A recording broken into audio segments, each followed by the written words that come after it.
Okay, I'll call this continued budget meeting to order. Marino, are there any adjustments to the agenda? Yes, Madam Chair. 2A, we're adding to the agenda. Kim will go over the holiday schedule for FY23. Okay. That'll be 2A. Other than that, there are no other changes to the agenda for today. Closed. We will, I'm sorry, there is. I'm mistaken. We both discussed this. We will be doing the closed session under 143, TAC 318.11. Yeah. A 143, 135, 318. 318, 318, 11, 11, A, the letter A, 1, comma, 3, comma, 6. For confidential and privileged information concerning client privilege and personnel. There was a couple of personnel issues okay, there. I'll just ask you to read that. Yeah. Yeah, we'll do that. Because it needs to be exact. We have to state it, yeah. All right, we are in session, and I will yield to Manager Marino and Dr. Garland.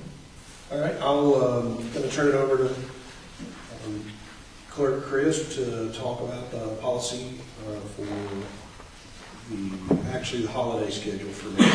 Yeah, if you'll notice on your desk, there's two of them from, we do for general county employees and then for EMS, dispatch, and sheriff. I always go by the state policy, so from Labor Day down, it's completely like the state. Independence Day is on Monday, which is July the 4th, but they're having the Heritage Festival and are requesting that we be off on that Friday, July the 1st. So that's a total call from the Board of Commissioners. I cannot make that call, and I put it on there to tell you what they have asked. So, because they don't want anybody in the square up at the courthouse. Well, I understand that. Yeah. And I know y'all gave it to them last year as well, but I don't want to take that, as something that's recurring. Is there any non-conflict with the county employees and changing this date? No. Okay. All right. I'll hear from the board. Are there any comments or questions about the holiday schedules? If there are none, do I hear a motion to approve these schedules as presented? Motion. Second. All in favor? Thank you. Okay.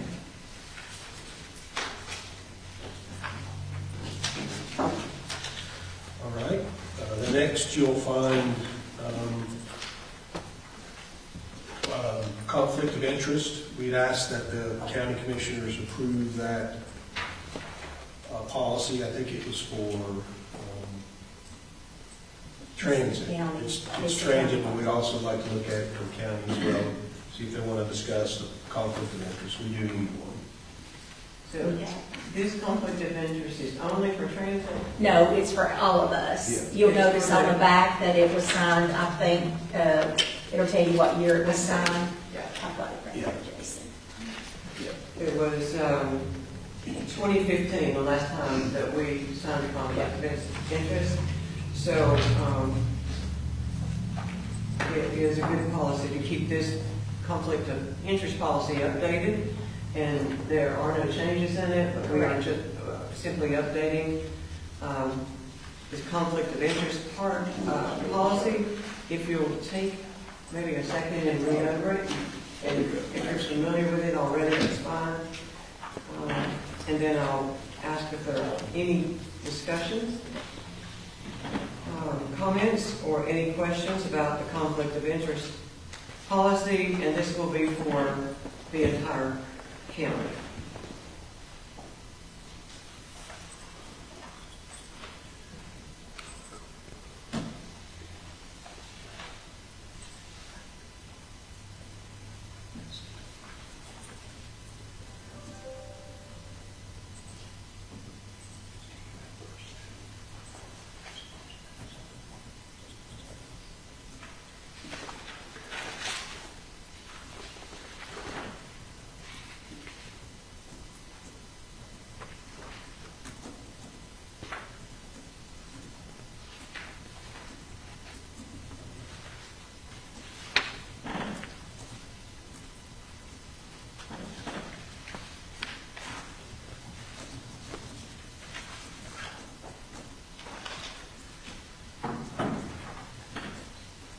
Madam Chair, I will say too, on the conflict of interest, 180 Culver said it will pass for her federal grants, that this, the way it is written as well. I forgot to tell you that. This one. Yes.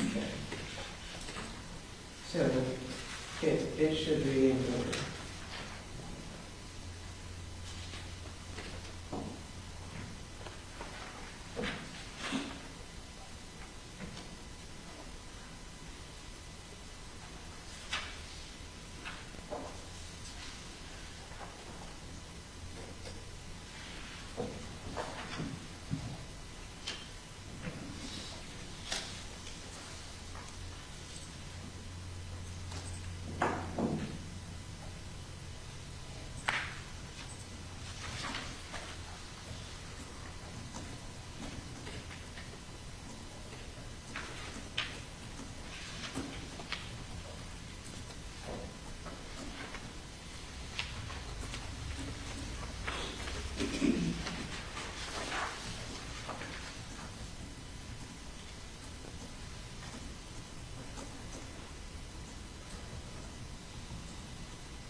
You have no time? Oh, yeah. Okay, good. You waiting on me? I'm sorry. I was, and that's okay. Do I hear a motion to approve the conflict of interest policy, please? Motion. Second. We have a motion and a second. All in favor? Thank you. Policies approved. All right. As I noted earlier, we do have some closed session subjects and some things to go over, so I'd ask the board if they prefer to do it now.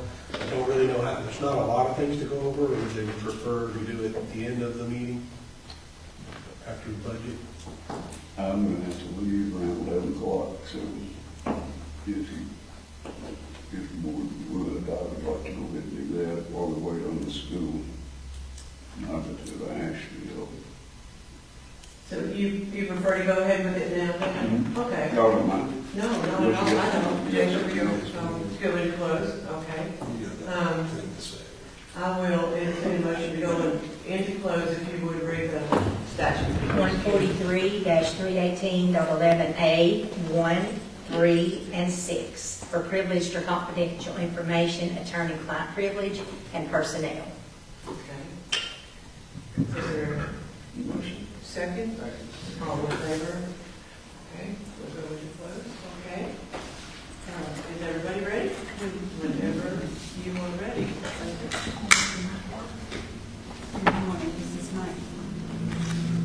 More for Facebook than it is for us, yeah.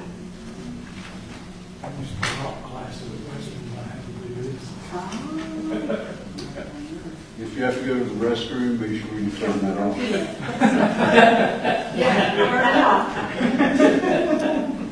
Somebody was over here one night and actually went to the restroom with it on.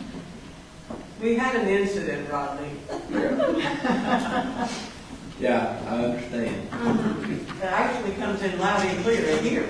Yeah, it works really good. The system's really good. Y'all miss me. Oh, there we go. Okay, we good? It got green bars. It does.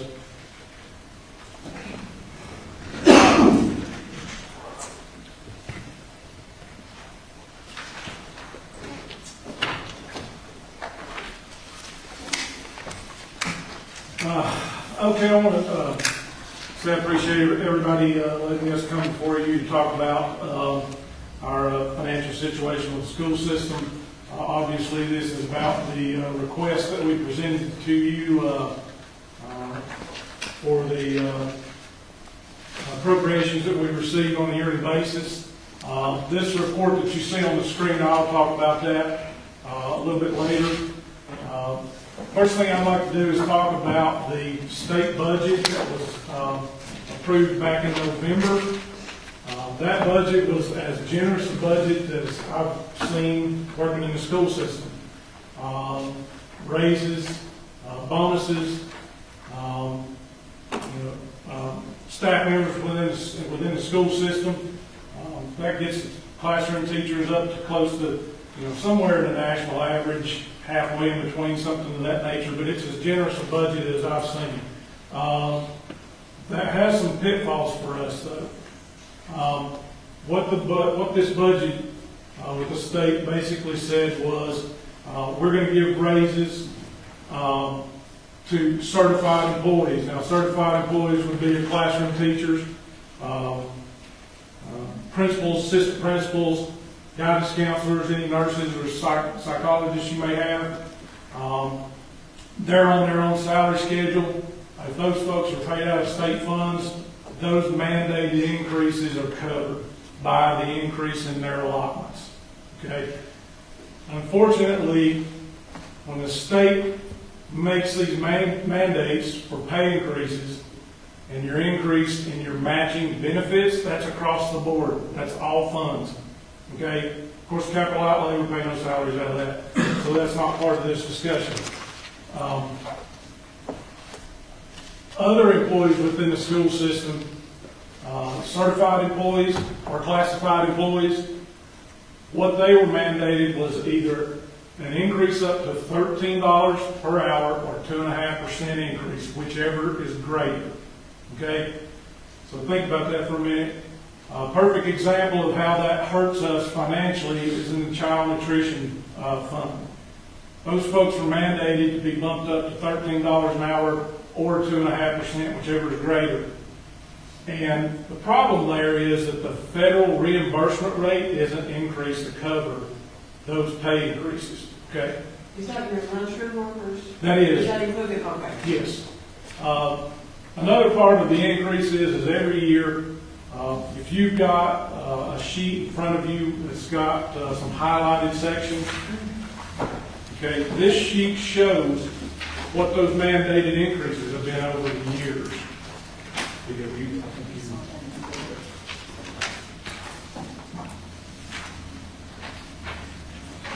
As you can see from 2006, the retirement matching was about 6.82%.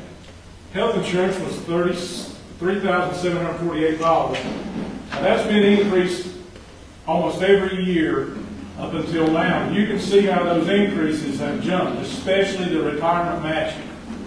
Okay? The retirement matching now is 24.1%. What that means is every full-time employee or any employee that is subject to their salary subject to retirement, we have to take 24.1% of our allotment and send that to the retirement system. Okay? So, just for an example, let's say our gross payroll that's subject to retirement is $8 million. We bump that up to 25% for easy math. We have to take $2 million out of our allotments and send that to the retirement system. That's across the board. That's not just state-funded employees. Okay, that's your federally funded employees. They don't increase their allotment just because of this state mandate. Okay? Grant-funded employees, those funds are restricted for purpose. Those salaries and matching benefits have to go up as well because of that state mandate. Child nutrition, same thing. And what happens is when you have, in these other funds, in federal, local, grant-funded, when these mandates hit these accounts and there's no increase in these grant-funded employees, federally funded employees, you have less money, less funds available for the purpose of your grant. Okay? So we may be getting some increases within the state allotments each year because of their mandates, but it's not in any other fund. This report that I've got up here, we'll go through these on an individual basis. I'm going to try to go through this as quickly as possible. It's a lot of pages. Any questions at this point? All right, you've got a document in front of you that's about 78 pages. All right, we've got it up on the screen there too.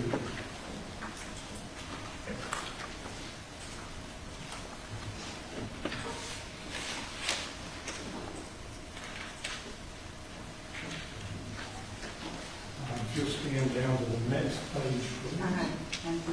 Okay, hold right there. I can increase the font. That's good right there. All right. Within the state fund, okay, we have, this is the first program reporting code. We just call them PRCs. It's a different pot of money within the state fund. What you see there, that's the allotment we receive for classroom teachers. This pot of funding, okay, we receive funding by position. All right, they pay by position. If you'll scan more to there you go. In this particular pot of money, the state pays us for 51.77 classroom teachers, regardless of the cost of their salary and benefits. Okay? 10, 15 years ago, this number right here, you can see there's $54,000 still available. All right? 10 or 15 years ago, that would be a negative $100,000 because we had teachers that were in a higher pay scale, between 20 and 30 years. So their salary was greater than the dollar amount on this page, but as long as you pay for 51.77 teachers, you're still in compliance. I checked today, we have 93 classroom teachers. And the state right now is paying for almost 52. We've got 2.5, you'll see if we go down the screen, 2.5 program enhancement teachers, which are PE, art, etc. 2.5 positions, so they're basically paying for almost 55 classroom teachers. We have 93. So where else are those classroom teachers going to be paid from? We have a few that are paid from federal funds. We have a few that are paid from maybe EC. But we have to move those teachers or pay those teachers out of PRC 19. That's within the state fund, and that is small school supplemental funding. Okay, if you will look, you've got a document there in front of you with some highlights. On the next page,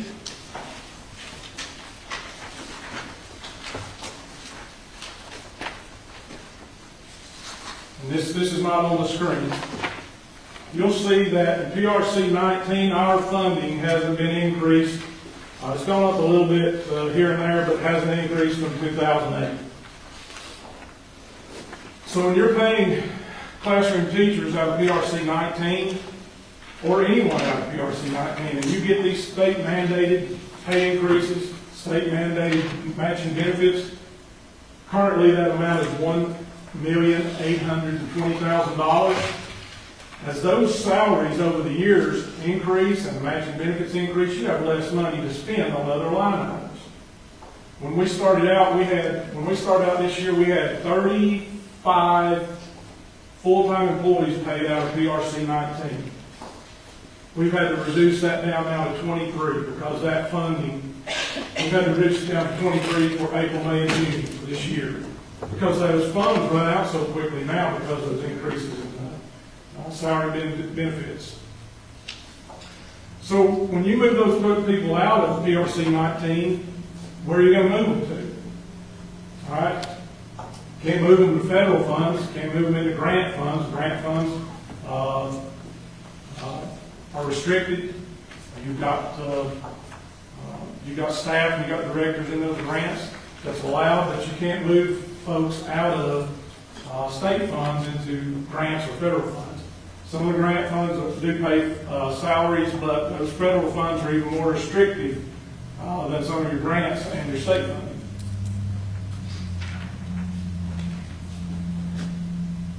So you can see on that spreadsheet there, the PRC 19 hasn't increased in essentially, what, 14 years? And it's been downgraded every year, literally. Yeah. Been consistent the last 4 years. Right. We had a discussion, I'm thinking it was in fall of 2019 with Kevin Corbin about this issue. The state itself, they don't know how many people we pay within PRC 19. They just give that dollar amount. And we were in discussions with Mr. Corbin about at least having a sit down with the school board and legislature to increase that, because we pay, right now, that $1.8 million is used essentially for salary and benefits. That's it. We give $20,000 to the 3 individual schools for supplies and materials, and the rest of that now is salary and benefits. Where 10, 15 years ago, we could pay line items out of that source of funding, utilities, and you know how expensive utilities are now. But when you, at this point now, where we can't afford to pay for utilities from PRC 19 because of those mandated increases in salaries and matching benefits, you know, those expenses go over to local or impact aid or timber receipts. That's where we move those. We're at the point now that we're having to move so many staff members out of state funding over into impact aid. Impact aid now is $619,000 this year. That's essentially all salary and benefits. We have a few line items, and I'll show that in your report. So if you're using all your impact aid essentially for salary and benefits, where are you going to pay your utilities from?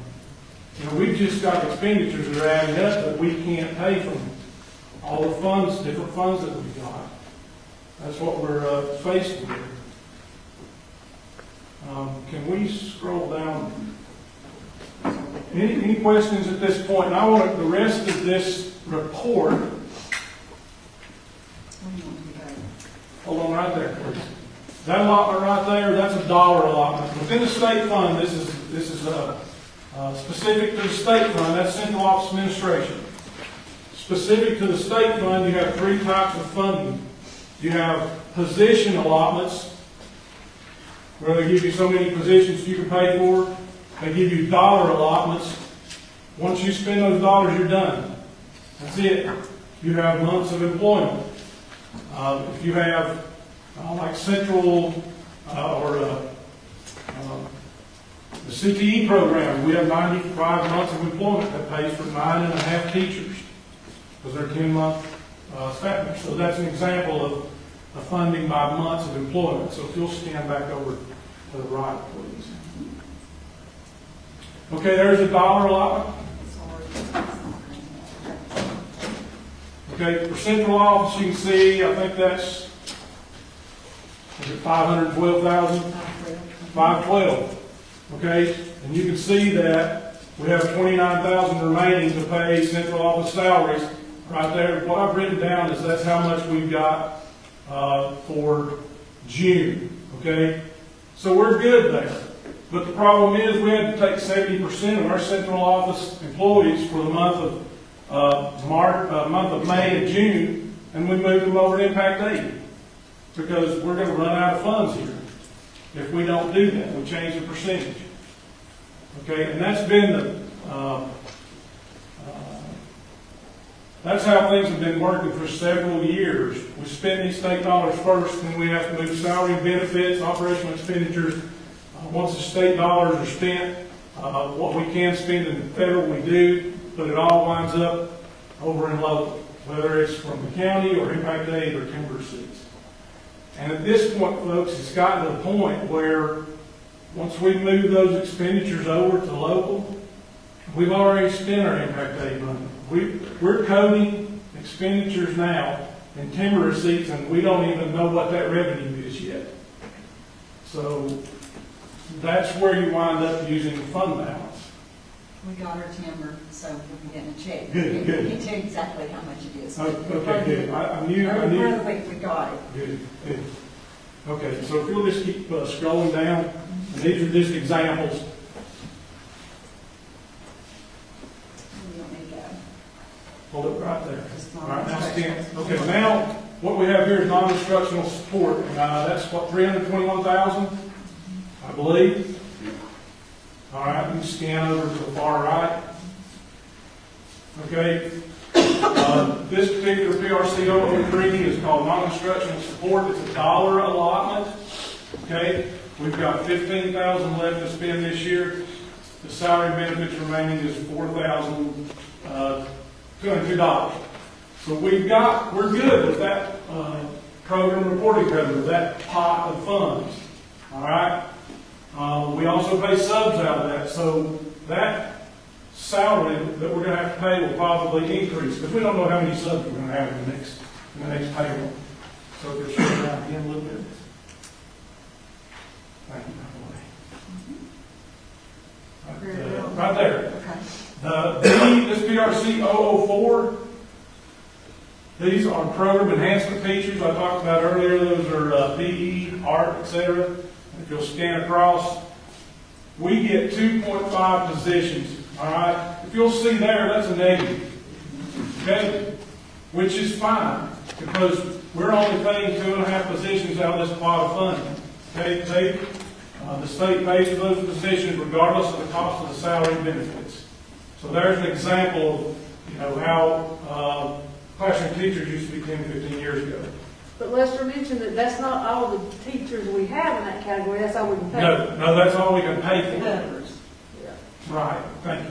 So do they, okay, it's in the red, but will the state still fund? Yes. As long as you're staying within the 2.5 That's positions? correct, you got it. They'll still fund the deficit? Yes, Okay. they still fund the deficit. It was just like the first PRC that we looked at, 001. Had that been a negative number, the state would fund that regardless of the cost For the for the 51.77. 51.77 teachers.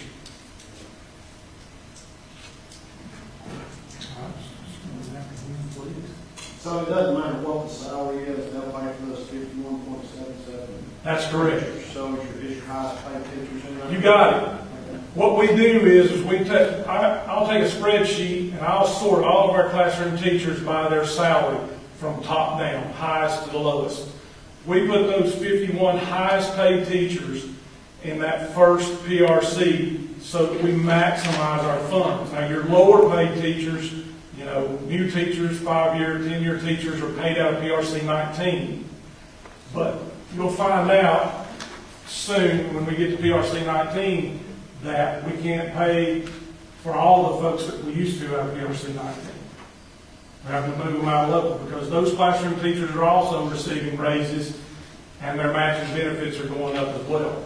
So you have less funds available in PRC 19, that $1,820,000, because of all those salaries in there that are increasing based on the state mandate. Okay, we're just talking about state right now. Okay. School board administration, there's your principals, assistant principals. All right, that is a months of employment type of allotment. Okay, now that may be $420,000, but if you stay within your 47 months, all right, regardless of whether you have a deficit there or not, if you stay within 47 months, the state funds that. Now, principals and assistant principals are 12-month employees, and we have 5 of those. So we need 60 months employment to cover those, but they only give us 47. So 13 months of employment for principals or assistant principals gets moved down to either PRC 19, small school supplemental funding, or some of that comes out of that risk, which is PRC 69. All right, next section down. I'm sorry. PRC 6, that's for psychologists, school psychologists. Okay, and Christina was right. That's also paid, we have positions. That's 1.5, not 65. 1.5 positions. We only have one school psychologist. So you're going to have funds left over right there. We can't spend those funds. That just, and you can't move those out of that PRC in this current year. They're going to let us do it next year. Okay? We can take advantage of those funds right there and move them to another PRC within the state fund. Unless we hire a second psychologist. If they're not available, just say. But then you're short a half a position. Yes. Son, Yes. unless you just have time, right? Yeah. Yeah, we're good right there because we have one school psychologist. That's one position. Unfortunately, we can't take advantage of that other half because we only have one psychologist. If you had two, would they fund both of them? Or Yes. would it still be 1.5? No, next year it's going to be 2. So if we could find a second one and we needed one, we could fund 2 school psychologists next year. Because they've given us some planning allotments on some of these program reporting codes within the state fund. But if you don't use all that money, you can't repurpose it, it just evaporates, right? It does. Okay. It does, unfortunately. There's something within the state funding called an ABC transfer, and it's very restrictive now, where you can take funds from one program reporting code and move it into another one. An example would be the CTE programs, PRC 13, and then PRC 14, which is also a CTE program, and of course that's your auto mechanics, shop, carpentry. PRC 14, you can take some of those funds, that's for supplies and materials, okay? If on the allotment of PRC 13, you only need 95 months of employment, which is our case, and they allot 105, you can take 10 of those months of employment, roll it into PRC 14, and now you've got more money for supplies, materials, equipment, etc. So that's one of the few examples. If something like this, you couldn't use that high position funding for materials and supplies. So that's No. salaries. Just salary and benefits, yes. And that brings up a point, I'm glad you asked that. These individual PRCs within the state fund, how you spend these funds is dictated by 2 documents. One is the allotment policy manual, the other is the chart of accounts. So you can look here in this school psychologist allotment policy manual for PRC 6. It tells you how you can spend those funds and how long you've got to spend them. The chart of accounts also tells you how you can spend the funds. I'm sure that if you look in this allotment policy manual for PRC 6 and the chart of accounts, you won't find anything for equipment. It's strictly for school psychologist salary and benefits. So, all right. I'll have to give an action to it. We'll legal this. All right there. PRC 007, this is instructional support. You know, there we go. Instructional support is going to be your school counselors, any nurses you may have. We are funded with 5 positions, okay? Right here, we've got $34,000 left over, but all the salary and benefits are only going to be $13,000 for the rest of the year, okay? Unfortunately, we paid for our 5 positions. We will by the end of the year, just because of their salary and benefits being what they are. Those are funds that will go back to the state. Now, if their salaries, if you had long tenured instructional support and their average salary was greater, their salaries were greater than the average salary for this group of employees, you might see a negative right there. But those 5 positions, regardless of the cost, would be paid for by the state. How does the state calculate this? There's formulas. They ask you for the calculator? They ask No, you- it's kind of based on ADM. There's really probably more complicated formulas, but a lot of it's based on ADM, a base sometimes plus ADM. than our average daily Yeah, membership. most of those formulas for each PRC within the state is based on the average daily membership or the number of students that. So none of them are exactly right. No. No, it's just a formula. Okay, let's run that again, please. I think this next one may be.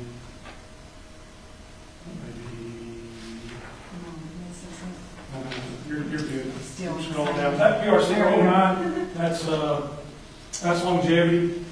And there's still folks that receive longevity payments. There's no budget there because the state pays whatever longevity payments are. We'll do, for state paid employees and their percentages, that's what, 94,000 or 84,000? 84. That's how much longevity we pay for state paid employees. At the end of the year, we do a budget amendment, state covers that, regardless of the cost and the matching benefits. But Lester, do we pay those for everybody that's federal and local? We do, out of the allotment they give us, Yeah. okay? So longevity is mandated as well across the board. So in other words, if you got a non-certified teacher that's not within the state funding, or somebody that's not, then you still have to pay the longevity like you do everybody else, that it comes out of local. Or federal. Or federal. Or whatever the- department. Or the grant that they're funding. Okay, but it has to come from somewhere besides the state, Yes. Yes. but you gotta pay them Still. whether they're state or not. Right. An example would be, I'm 70% paid out of state, 30% out of impact aid.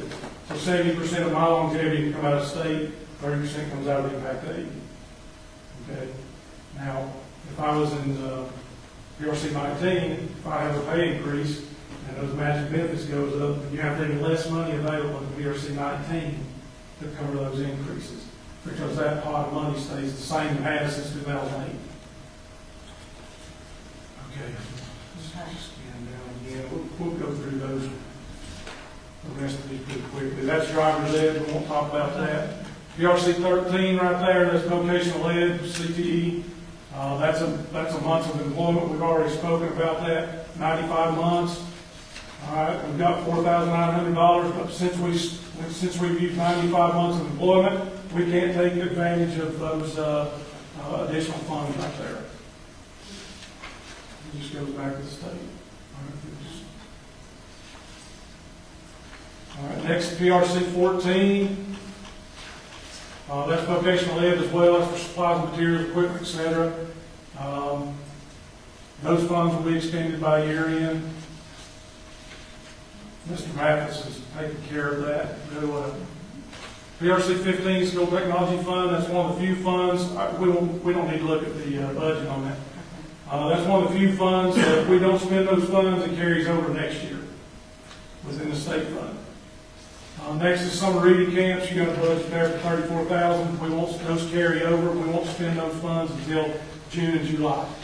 Here's the big pot of money we're talking about. This is PRC 19. You can see there's a lot of budget codes as Ms. Scarlett's scanning down. All right, I circled right there. That's that $1,820,000. All right. We have $21,000 left to spend this year. We got $12,000 in salary and benefits, but the schools still have some supplies and materials out of that $20,000 that we gave them. So we will expend the remainder of these funds. Unfortunately, because of the increase in salary and benefits that's mandated by the state, that allotment doesn't go as far as it used to. When we started the year out, we had 35 full-time employees in this source of funding. Currently, we have 23. So for April, May, and June, we had to move 15 of these employees out of PRC 19. If we hadn't moved them, we would overexpend this, okay? So 15 employees, salary and benefits, that's a significant amount that we can't spend out of that because of these mandated increases in salaries and matching benefits. And where do they get moved to? They're custodians, they're maintenance workers,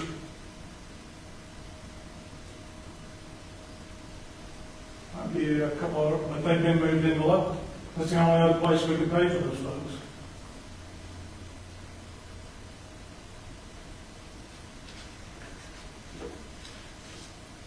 Okay, the next section down there is PRC 24. Disadvantage, that we're good there. That's $1 allotment. We've got 700 left. I can take care of that fairly simply. Next section down. There's teacher assistants. All right, we've got an allotment there to pay for those folks, $341,000. That's $1 allotment. We've got a little over $2,000 left. I can change somebody's percentage on the last payroll and expend the rest of those dollars. Lester, I might add there that we've got a lot of our teacher assistants are paid by federal funds, like the exceptional children in Title I. That's correct, that is. Okay, next section down.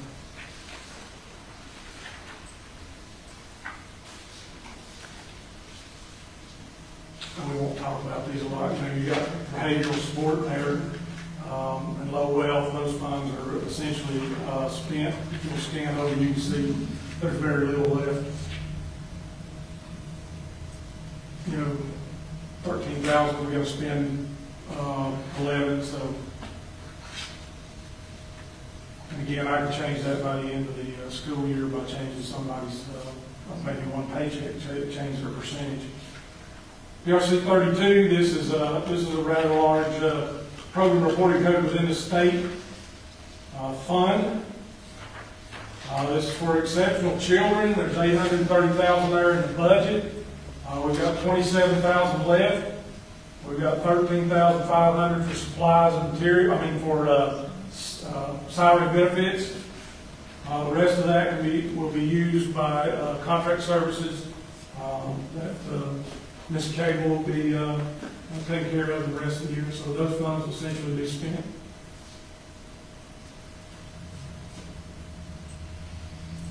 And that's state dollars, right? State dollars, we're still in state dollars, yeah. And PRC 34, 39, 45, we can go through those. Those are smaller lots of money. And, 45 is a bonus not subject to retirement.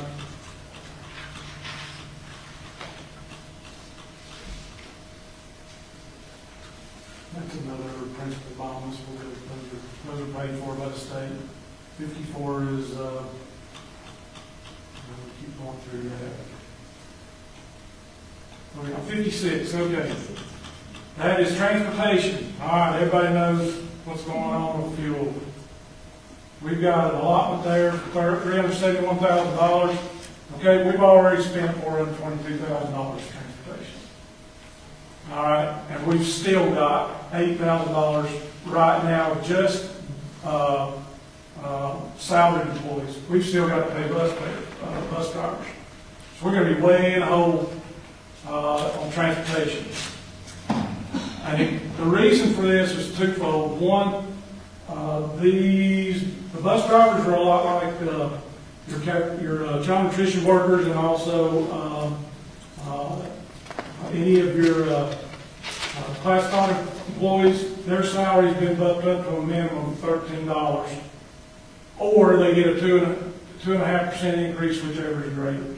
And some of these bus drivers earn overtime. So that's the reason for that cost and fuel costs. So, Unless the next year, It's a shortfall, unfortunately not.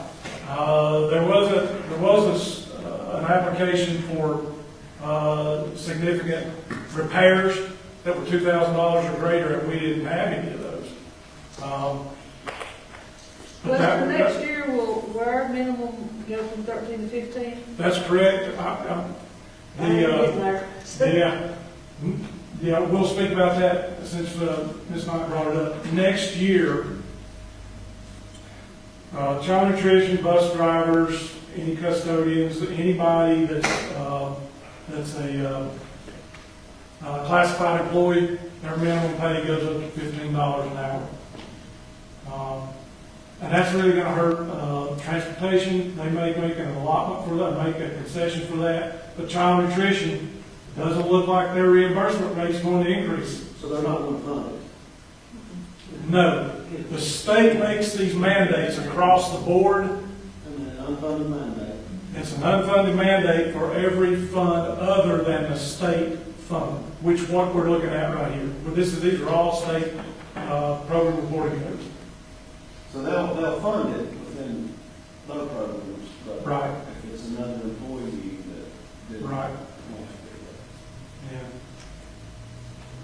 So that's, this deficit right here, the only other place we can move that is into PRC 706 and Fund 2, which is part of the local funding, which is part of the county appropriation. There's no other place to pay that from. The state tells us that if we have expenditures are greater than the allotment, we have to move that into PRC. It's actually PRC 56 within the Fund 2. It's not, if you look at the county report, at the end of the presentation, you won't see that PRC 56. I've only run the county money, the county appropriation. Okay. We're about done with state. That PRC 61, that's strictly for the schools. We do that. We allocate that out to the individual schools. PRC 67, that's for the assistant principal. It's an intern. 67. Yep, 67, sorry. 69 is at-risk student services. And just to kind of make note, Lester mentioned that we have 5 school-based administrators, so we have 3 principals, 2 assistant principals. We really truly need an assistant principal to middle school. We have someone functioning in that role right now that we're paying with ESSER money, and we're able to do that because of the learning loss. When ESSER money's over with, that position's over with. So we will not have anyone functioning as an assistant principal at the middle school. We've got 2 more years on that. So that's just information that at that age, it's hard to only have 1 administrator over there. Now they have 3 grades. So. Yeah, that assistant principal is in an internship. I can correct that with the journal entry. PRC 69, that's at-risk student services. There's your allotment for $341,000 we pay for our school resource officers down there, and just a few other staff that's related to at-risk students.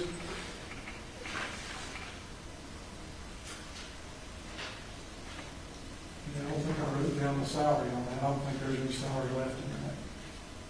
But essentially, the state funding that we've got, you've got your report that you can look at.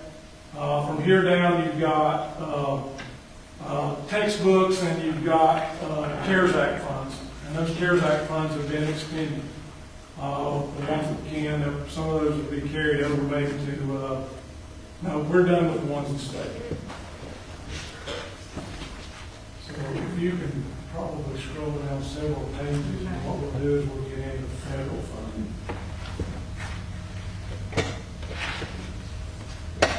This is probably going to be about 4 or 5 pages.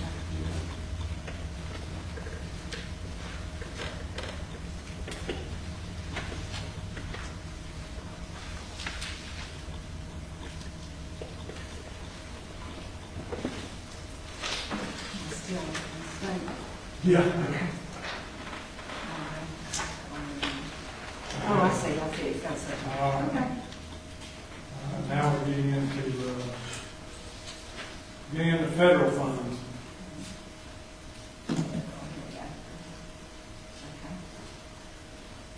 All right, now, since we just finished up state, there was something I'm sure that you're all aware of, that the state had several mandated bonuses that were paid out to individuals within the school system. Essentially, all of those bonuses were paid out, mandated bonuses were covered by their allotments. There's no deficit in any of those bonuses were paid out, so we're not going to speak about those. That didn't cause any deficits within our budget.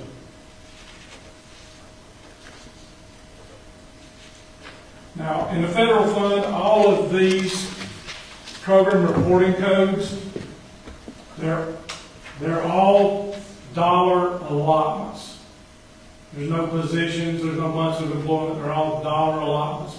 Once you spend those dollars in a fiscal year, you're done. If you have expenditures you need to make out of that, you have to spend it from somewhere else. We're pretty good on federal. Federal allows carryover. You'll notice when you look through here, you're going to see this, especially in PRC 50, which is Title I, and also PRC 60, which is exceptional children. Okay, if you scan over to the right now. See, the allotment there is $418,000 in Title I. All right? We've got $50,000 left over. All right? That can be carried over to next year. Those funds are available for salary and benefits, a few supplies, materials, and workshops that we may need from July through September. Federal funds, the budget year is October 1 through September 30th. So we call it carryover because all these reports are based on your typical fiscal year from July 1 through June 30th. So those funds right there, that $50,000 for Title I, those funds will be used from July 1 to September 30th. And they unrestricted for salaries. Say that again. Just for salaries, or can you say? No, it can be used for other line items, but most of it from July 1 to September is for salary and benefits until, that's our priority, from July 1 to September 30th. All right, that's our priority, is to use those funds for salary and benefits. So, but they are, just to follow up on Jacob's question, so on those federal programs, particularly Title I, EC federal programs, they have to submit a plan, a federal plan, and it has to be approved line item by line item, and it's very specific in what it can be spent for.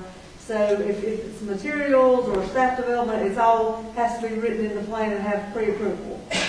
What kind of teachers are Title I teachers?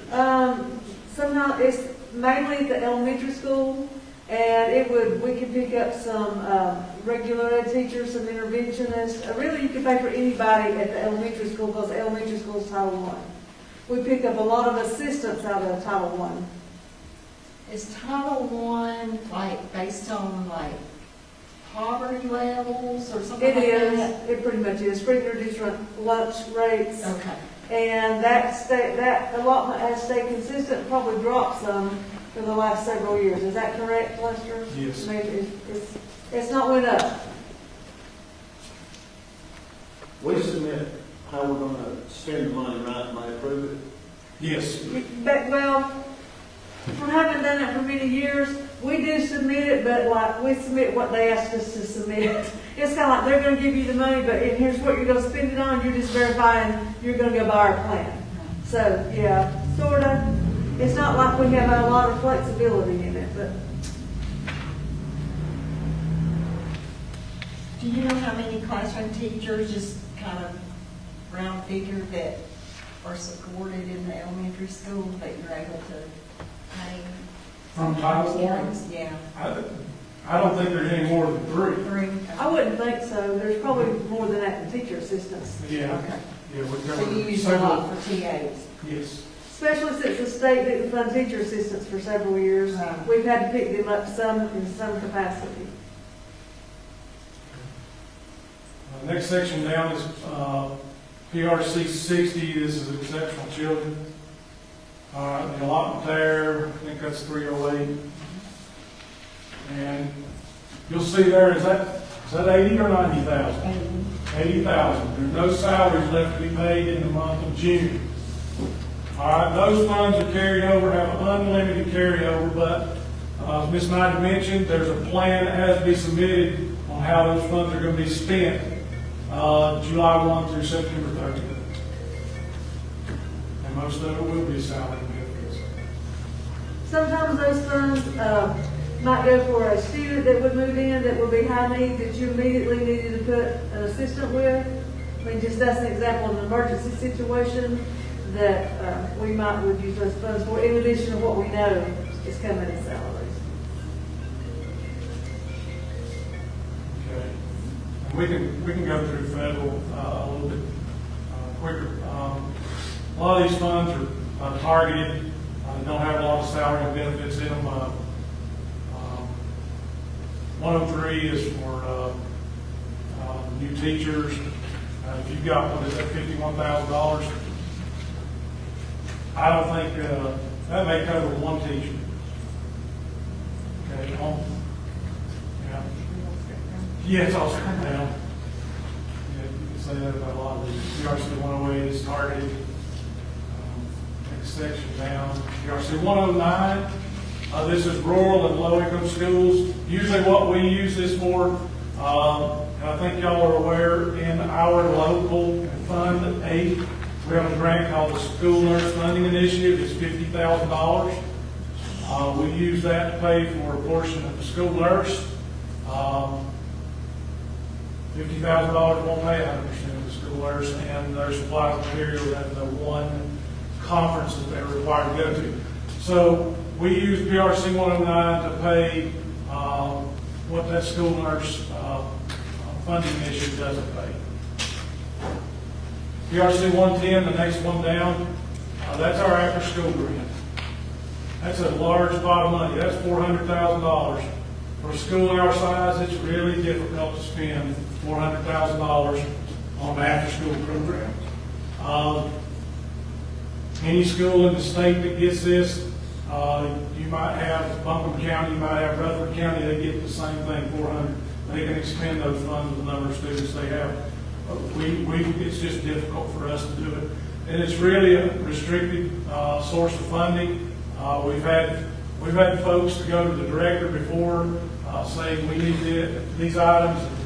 The directors just have to say we can't spend it for those funds, or those items, or those activities. Just because, I mean, you can see there's $254,000 left at this point in time. And that money goes until September 30th. It's just really difficult to spend $400,000 on an after-school program. What we don't spend, fortunately this year, they allowed us to carry some of those funds over. But historically, that $400,000, if you didn't spend it, it went back to the federal government. And they just did you $400 next year. Yes. So we've got this grant is a 3-year grant. This completes year 2. Is that right? Year 1 of this grant. Anyway, it won't last forever. So when this grant is over with, unless we reapply for a grant, we will not have after-school programs at all in Graham County Schools. That's how we have after-school, is we have to keep a grant going.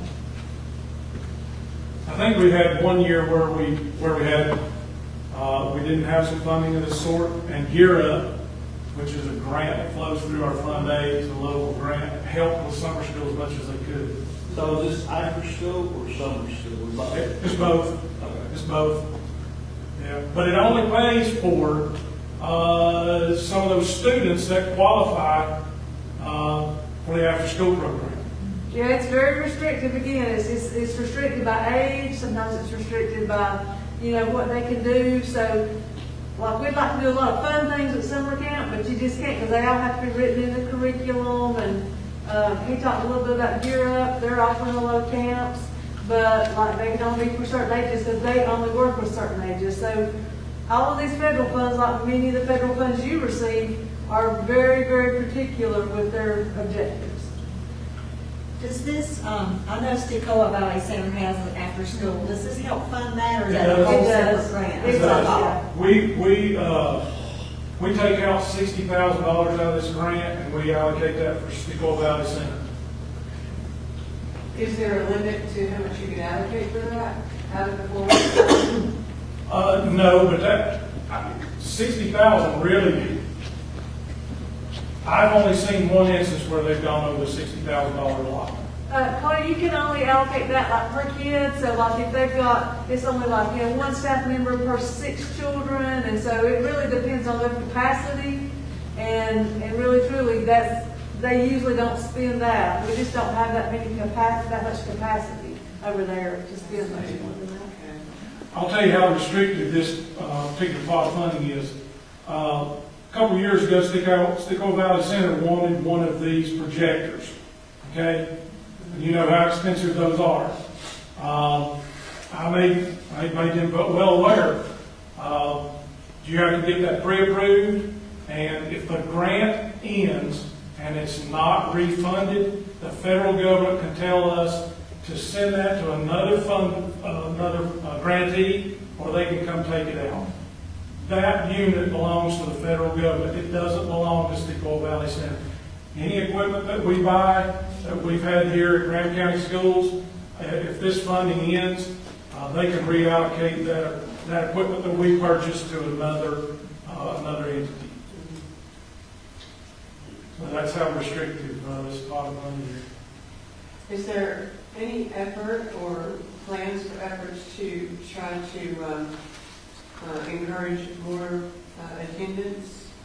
Well, yeah, we do all kinds of stuff, and we've had great attendance. Actually, we've exceeded our minimum, what they've asked. They've exceeded it a lot. But you're just only going to max out with so many kids that will come, particularly when you get to like high school, middle school, high school. We have pretty good attendance through, maybe middle school, but.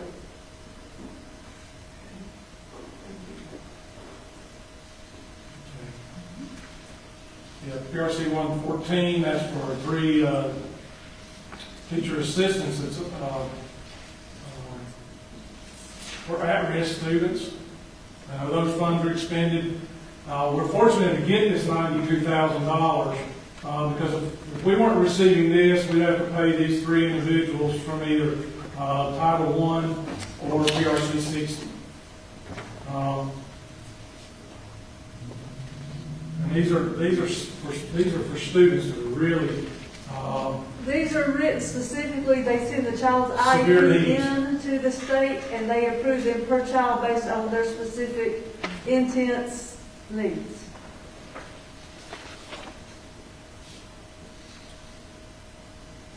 The rest of the federal fund are either smaller pots of funding. We'll just scan through these real quickly. You're getting into the CARES Act money there. You're getting into coronavirus funds. A lot of these funds have already been expended or will be carried over. If you'll get down to PRC 171, you'll see there's a lot of budget that was there. I keep on going down. Yeah.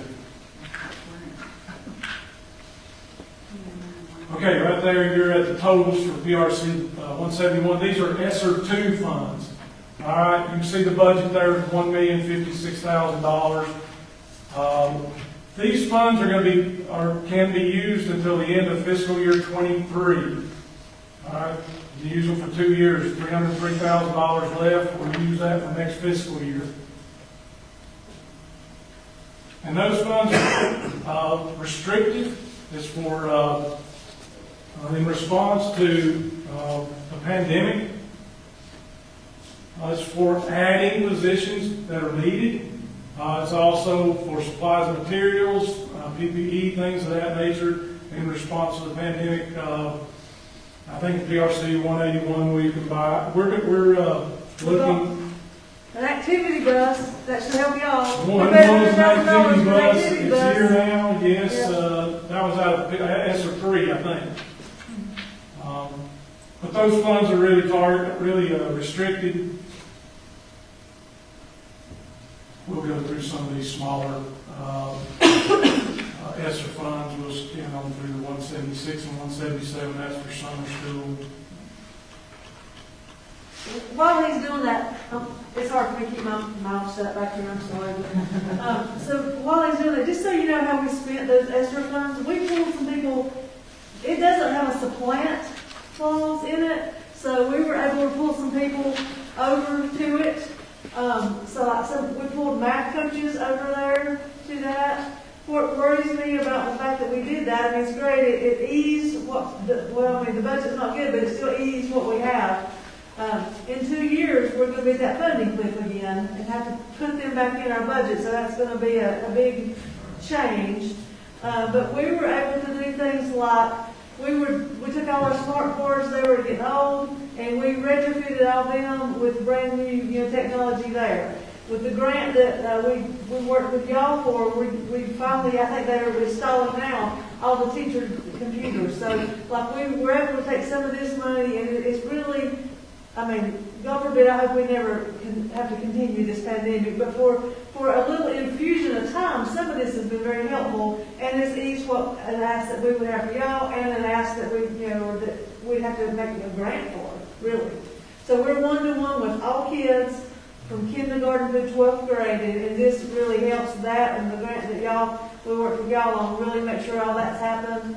That we've got to do some HVAC things with this that we've needed to do. Some outdoor classroom things that we need to do. So really, these funds, one thing that I want to put in your back of your mind, because I may not be here till these grants are over with, I don't know, but, because I'm at that age. But, we hired a district mental health liaison. If there's ever if there's ever a position we need to ask for, and whoever we need to write a grant for, whatever, that mental health liaison position, I can't tell you the lives that we probably saved this year with our counseling, our core crisis team, and the amount of mental health needs we've had. So just kind of keep in mind that this has allowed us to do some extra things like that, down the road, we hope we can sustain somewhere. So I just want to tell you a little bit about what we're doing with that. And we did get an activity bus because, that way you can social distance better when you go to, events. And so we were allowed, it was a big ask, and it took a lot of work in the words, but we were able to bring in a brand new $100,000 activity bus. So. Is that mental health position a full-time position? It is, and it's a 12-month position, so that they can be available. And that person, she's works with all kids in the district and does groups, and then can be a referral person. So it's a district position? Well, it is. I mean, we'd say a district because she is in the elementary, middle, and high school. But she's in Robinson. She's in Robinson, yeah, she's here. It's Sunny Pringle. Yeah, it's Sunny Pringle, and she's amazing, and she sees kids every day. That's what her job is. Yeah. Sorry, Lester. No. Perfect. The next section down is PRC 181. This is the larger pot of funding, ESSER 3. And you can see there that the budget there, I think, is $2.8 million. Those funds are available, if you'll scan them just a little more. That's the easy taking that. No.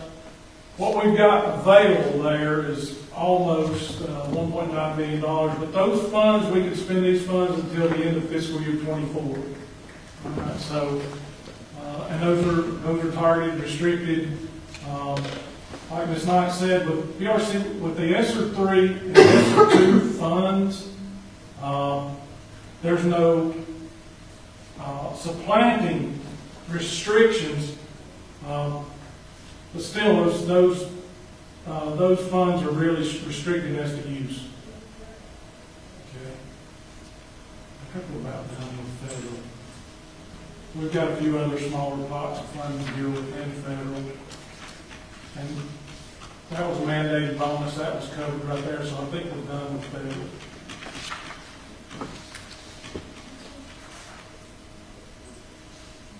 It's capital outlay, really what we've got capital outlay. The biggest expenditures are the 6th grade wing. We've got a few other line items in there that's related to capital outlay. I don't think we need to go over that, but you've got a copy that you can scan through.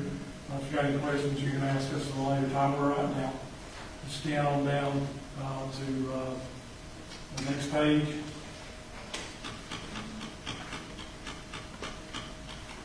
This next fund is going to be child nutrition, and if you'll go to the end, I just want you to look at the totals on this one.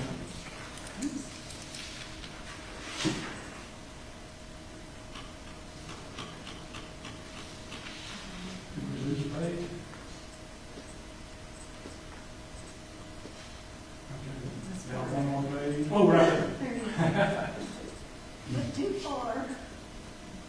Okay, and we'll scan over to the right. You'll see that budget's $1 million.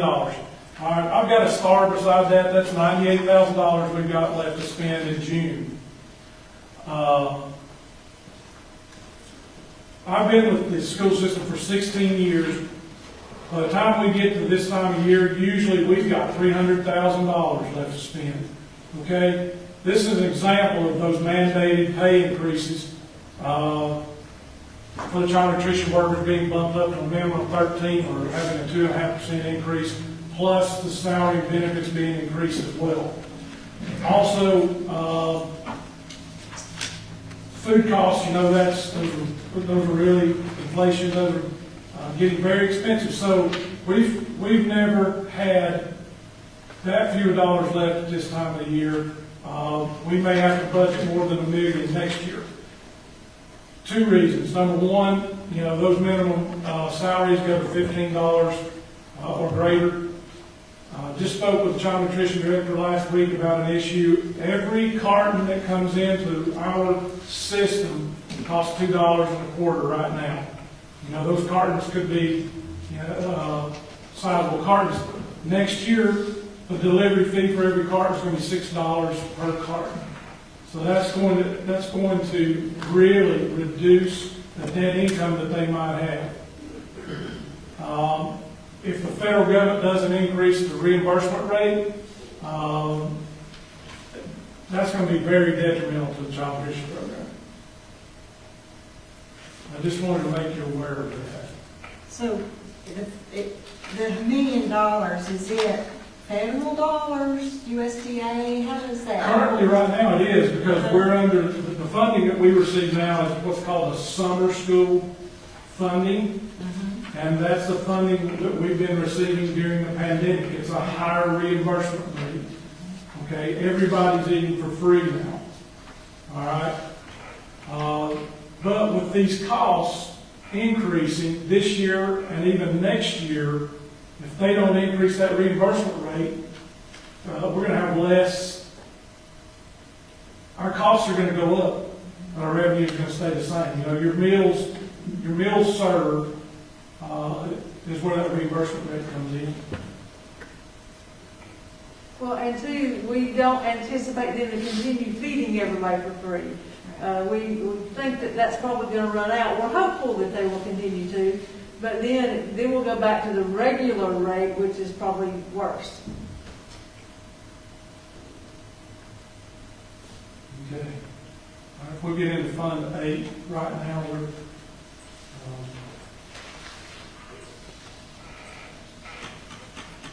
Fund 8 is where we account for our grants, and I'm not going to go over each one of these individually. If you'll just scan down, please, to PRC 308. Once you start on 308, all right, I think you're 30. Now you're starting on 308. Okay, you can scroll on down. Now, this PRC 308 will go down to, and you've got your copy. You can look at this at a later date. We'll look at the totals. This is impact aid. All right. Now, you've seen where in years past I've always budgeted $600,000. If the revenue comes in greater than that, I move it up. Now, this is where we're really getting hurt. In impact aid and also in PRC 19, which we spoke of back in state. We had to move 15 folks out of state and try to move them into impact aid. But as you can see, by moving those employees, all right, we've already spent $38,000 more than what we received in impact aid. Plus, we've got $50,000 worth of salary to pay in June. So I think, start to see the picture of how things, once you spend your funds in state and federal, the ones that you have that are not restricted, with these increases in salary and benefits that are mandated by the state, they're not covered across the board. These expenditures are flowing over into our local. What we have discretion with. Impact aid years ago, we had very little salary benefits in there. We used that for operational expenditures such as utilities, supply of materials for maintenance and custodians. But now a majority of this is salary and benefits because we can't pay them the state. or federal. And the rest of these within Fund A are individual grants that are restricted for purpose and uses. I don't think we need to go over any other funds and Fund A. The one you're looking at there is right before that was NC Pre-K. You know, those funds are targeted for NC Pre-K. But in a nutshell, the rest of these grants within Fund A, like I said, they're restricted for purpose and use. Lester, if I'm not mentioned, you mentioned NC Pre-K, we moved a preschool teacher over to ESSER funds, because if we hadn't, we couldn't have afforded to have 3 preschools open this year. So there's that. That's what happens when you have these mandated increases in salary and benefits, and your funding doesn't increase. All right, we're in Fund 2 right now. All right, this is a county report. All right, this report, when you get to the end, the budget's $1 million. Okay, if you'll just scan over to the right, please. You're going to see, all right, there in 706, this is local transportation. All right, we've got another month to go local transportation. We're over by a few dollars. All right, we scan down to the next section. Okay, that is, I've got an X mark by ones. It's regular instruction. Most of what we pay for out of this are for coaching supplements and for referee expenses. All right? When these coaching supplements, when you have to increase your retirement matching to 24%, you know, that's why we're having losses within this particular source of funding, or this particular PRC. So over the years, when 10, 15 years ago, when we paid 7 or 8% on these coaching supplements, we wouldn't be over budget. As it is now, with having to pay 24% with each of these coaching supplements, we're over budget.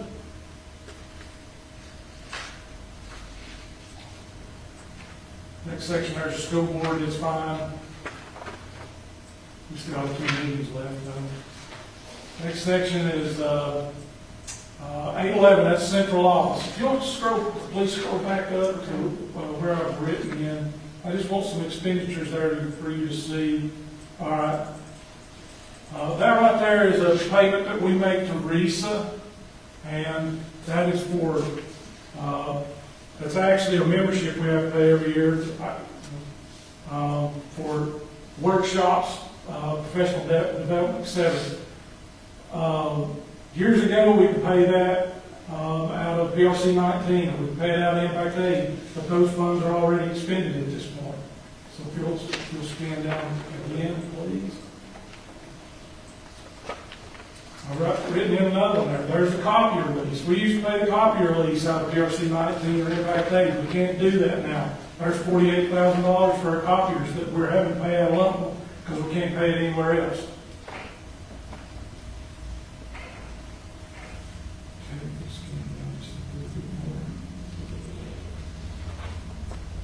All right. Microsoft Office license. That's actually $11,000. That's an item that we can't pay anywhere else out of state, federal, or Impact Aid because those funds essentially have already been expended.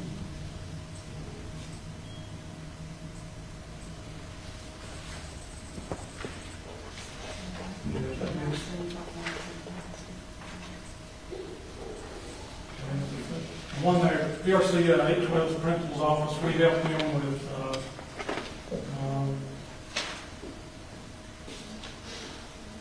with any emergency items they may need. We also supplies materials. PRC 813, here's a big hit right here, operational plan. All right, we've got budgeted there, I think that's $350,000. All right, we've already spent $521,000 just on power, telephones, propane, heating fuel, water, because we can't pay them out of PRC 19 like we used to. We can't pay those expenditures out of Impact Aid because it's all taken up with salary and benefits. And I put X marks next to these items that are just, and you see that in your budget as well. Those are items that are really increasing quickly. Next section down is maintenance. Maintenance, we've got budgeted. This one, I've got some numbers here. I just want you to look at it. We've got, that's good right there, and then maybe a little more to the right. We've got $170,000 budgeted there. It looks as though we're over by $173,000. That's not the case. $86,000 were expenditures we made for repairs at the elementary building, or the elementary gym. You're aware of what issue we had there. Most of that was covered with insurance. We got a reimbursement for that, and I'll have to recode that so it doesn't show up in this budget. Also, the $91,871, that's a down payment on mini splits. We're in the elementary school building. We're taking these ductless air conditioners and heaters. We had to pay a down payment with that. All right, we're going to get reimbursed with that when the project's done. So that's something that you can back out of this particular section here. I've got it. I've taken those two numbers at the end of the county funding to more accurately reflect what the actual losses are or deficits.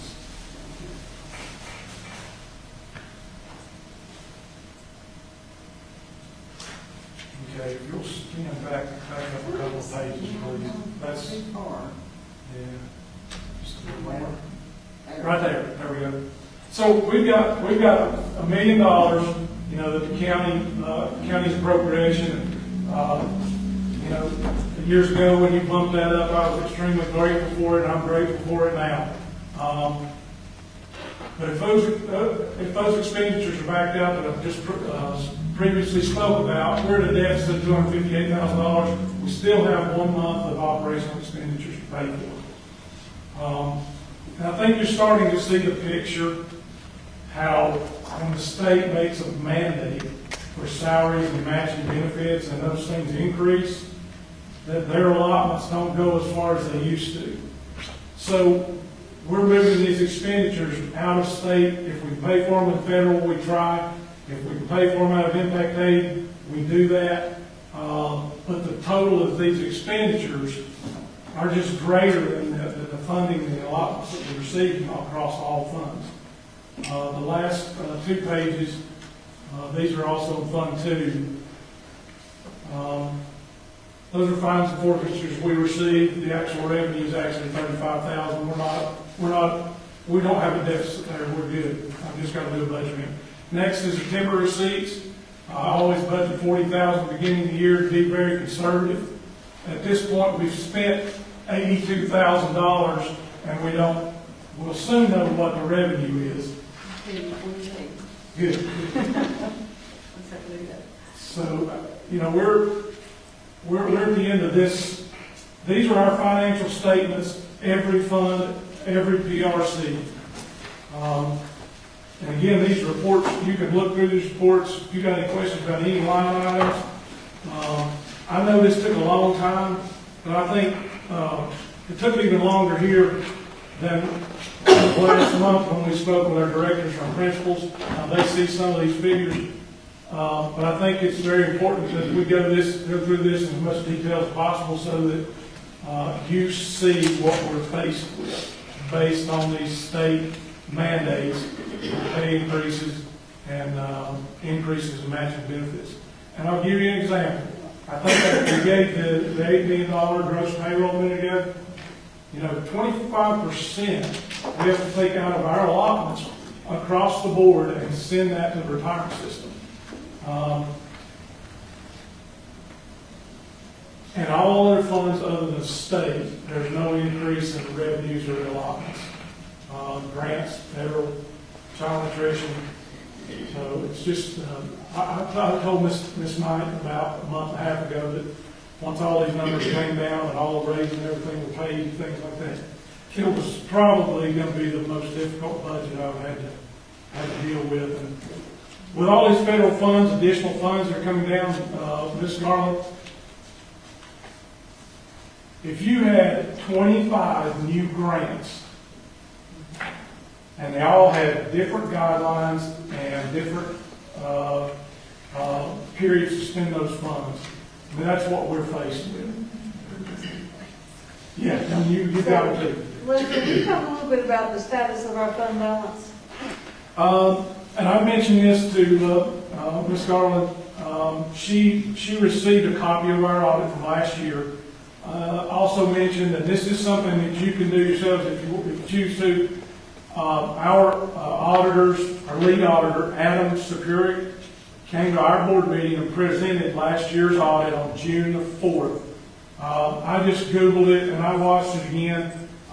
He's got some terms in there that finance people, CPAs are very common. But when he talks about our fund balance and talks about where we're at, I mean, it's in layman's terms. His presentation might be 10 or 15 minutes, but I urge you to, find that board meeting and listen to him speak about our condition. We have, you've seen that audit, and I think it's on page 13 actually. There was 17 on my, when he reported that, he said you only have a little over $13,000 in fund balance that's unrestricted. Okay, our budget last year was $16 million, now it's $25 million. And for us to have unrestricted fund balance of $13,000, that's a serious issue. We will, in this year's audit, we will probably receive a letter from the local government commission because we will be using fund balance we don't have. And the biggest problem, and I'm hearing it, and I've heard it ever since I've been a commissioner, and always the top priority of the North Carolina Association of County Commissioners is to fight the legislature on unfunded mandates.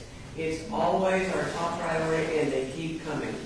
And I don't know really where it's going, but these are good numbers.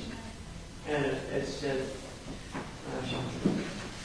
and for all of us, we see them all the time. I gave the board that report on fund balance last week, just to give them, get them prepared for this presentation. And, and I made this comment last week. I guess it's been about 10 years ago. The county asked the schools to work on the fund balance issue, and I think you worked on it quite well. So not my choice. No, and that's and the loss of the. For many years you were getting catch-up payments on the impact aid, and they got caught up, and so it seems to me like it's settling into that $600,000 mark. At this point. Yes. Last year we received 638. This year we received 619. I'm hoping that in the coming year it's going to be up over 800,000 because there were two issues. One being the students that qualify on our impact aid application.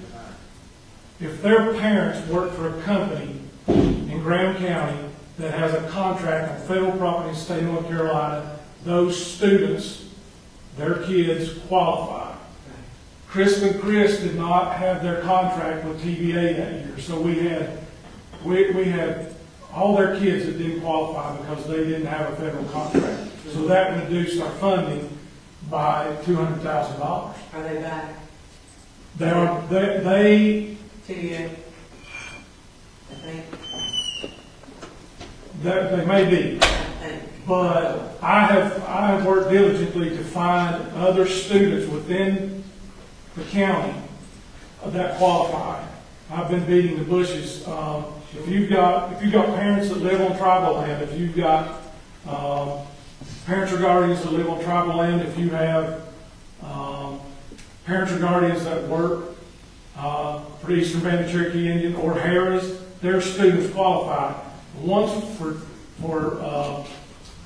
Eastern Band of Cherokee Indian and the Harris, those are the ones left for me to track down. I have to network with Harris to get an employee list, and I can do a cross-reference with our databases and find those students. That's the only, and that may increase our funding somewhat too.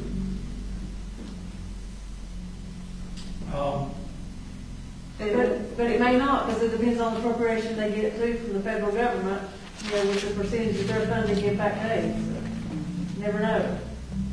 Yeah, I think they have some discussion on Capitol Hill about that funding every year, don't they, about impact aid, whether there's going to be an increase or Kind of not. like SRS. Yeah. Yeah, but I think we've settled in to where we know that we're going to get at least 600,000. And if I can, do this cross-referencing network with Harris and also Eastern Baptist Cherokee Indians, I may be able to get us back up a little higher than that. And then we got something, and I'm looking at the low well. We're finally with our mill rate to the level where it's like 99 point something percent Yes, of where we need to be to qualify for the maximum that's correct. low well. Right. We're right at the state average, which maximizes our low wealth. And Becky and I, we've looked over that formula that it really doesn't. It's really interesting that you can look at Johnson County out east and they get $4 to $7 million in low wealth. There's something wrong with that formula. But at least Counties in the U.S. yeah, and with that formula, now that we've got the MIBS rate up to maximize ours, the approach that formula takes is that every acre in this county produces revenue for the county. It doesn't. That's the problem with that formula. They don't take that into consideration that 70% or 75% of our property is federally owned. It doesn't produce any revenue for the county or the state. So they penalize you. We are. And nothing we can do affects that in any way, apparently. Right. I think we're We're just stuck in that. I think we've got it about maxed out on low well. Yeah, I think next year- 98.62, I was off percentage. Yeah, right. Yeah, next year I think our low wealth that we're getting through the state's 187,000. We've never received that before, and that's all because of that millage rate. I appreciate y'all, taking that into consideration. I know it's hard to raise taxes, It and it's is. hard for me, and it's hard for the school to come to you and ask for more funding. I mean, it's difficult. I struggle with it, but as you can see by those reports, we don't have any choice. But if we don't have 187,000 with the millage, because the millage rate is what it is, it's going to still have to come from the taxpayers in this county That's correct. without the infusion of the $187,000. So it's a double whammy if it's too low. Yes, and that's, a couple of years ago, we wound up having to pay 87,000, something like that. Yeah. Because they said that we had gone into the plant It's a plan, because we didn't get timbermen. right? So we got shorted by the federal government and then penalized because we got shorted. That's correct. No, we had to pay them. Yeah. And that didn't have anything to do with our budget, whether we had a deficit or not. No. It was just whether we had to pay You it. had to pay it. We appealed it to the state and they Right. didn't talk to us about it. Sure. It was almost the attitude of how dare you ask. Yeah, that's why I think that formula is, there's something wrong with that formula, for sure. And if you'll recall, this is the formula that Lester and I can't seem to figure out because they've hidden pieces of it. But we know it's upside down It is. Yeah. against. Well, considering every element to be profitable, when in fact we've only got about 25%. It is. That would skew that formula beyond belief, would it not? That would make that formula Oh, yeah, insane, and which it is. it is insane. And using Johnson County as an example, it brings that front and center loud and clear. Yeah. 4 million in Johnson County. Yeah. I can't remember exactly what the number is. You can look that up. I think it's, the allotments for next year come out, and I can look at that in a spreadsheet real quick. If you want to know what any county is, I can look it up real quickly. Just shoot me an email or call. But it's there's something wrong with that formula. One other thing, the spreadsheet here that I gave you that shows PRC 19, the funding, I just did at the top of that, county appropriations. I put those county appropriations there back until fiscal year 12 and listed those funding amounts from the county. And I also just took that out on the spreadsheet there in case from that point, just for thought. You know, this is not, it's just for you to look at and see, had there been a 5% increase each year from 2012, or 7.5% or 10%, what those funding amounts would be. So that's not anything that's justifying our request. It's just there for you to look at and see.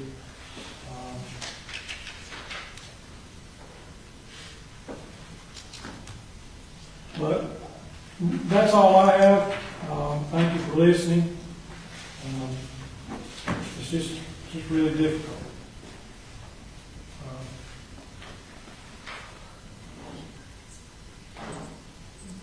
We appreciate it, Lester. Very good presentation. Thank you.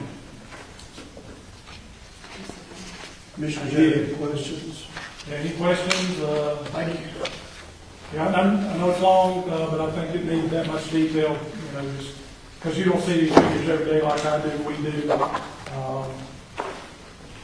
It needed based on the request we made, you needed the detail to justify that request.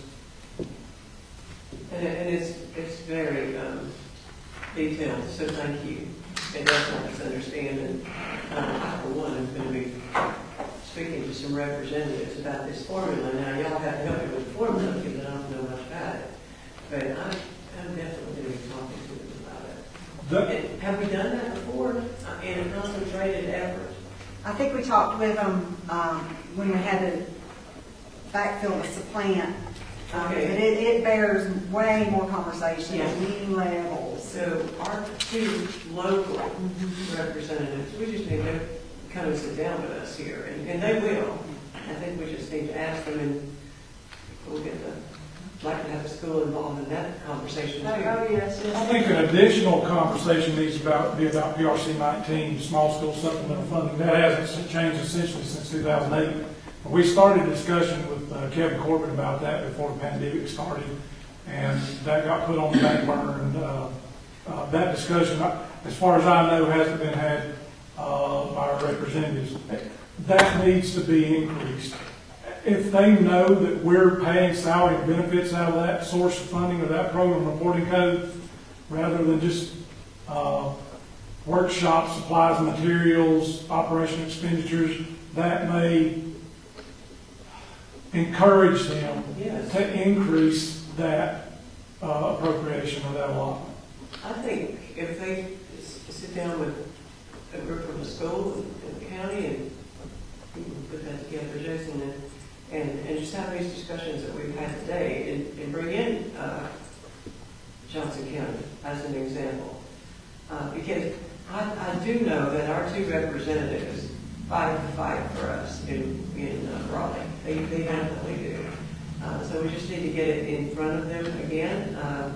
As far as I know right now, Kevin's daughter is doing well.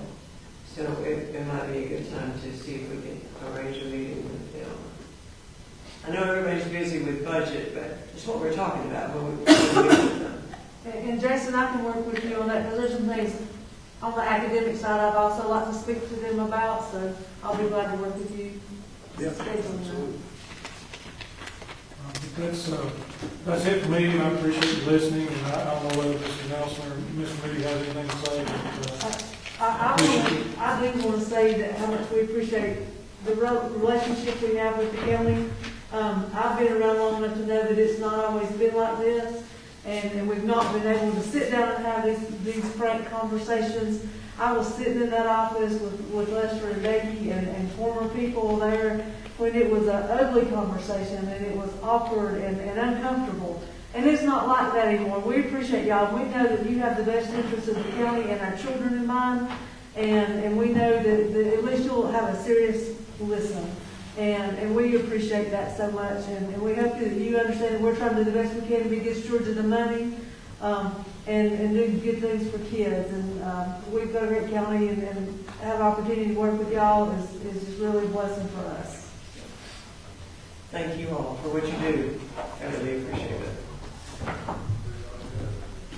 Y'all have anything to say for that? One thing I'd like to say, I don't know if you've noticed, one budget that was missing, there's no state or federal funds for safe schools.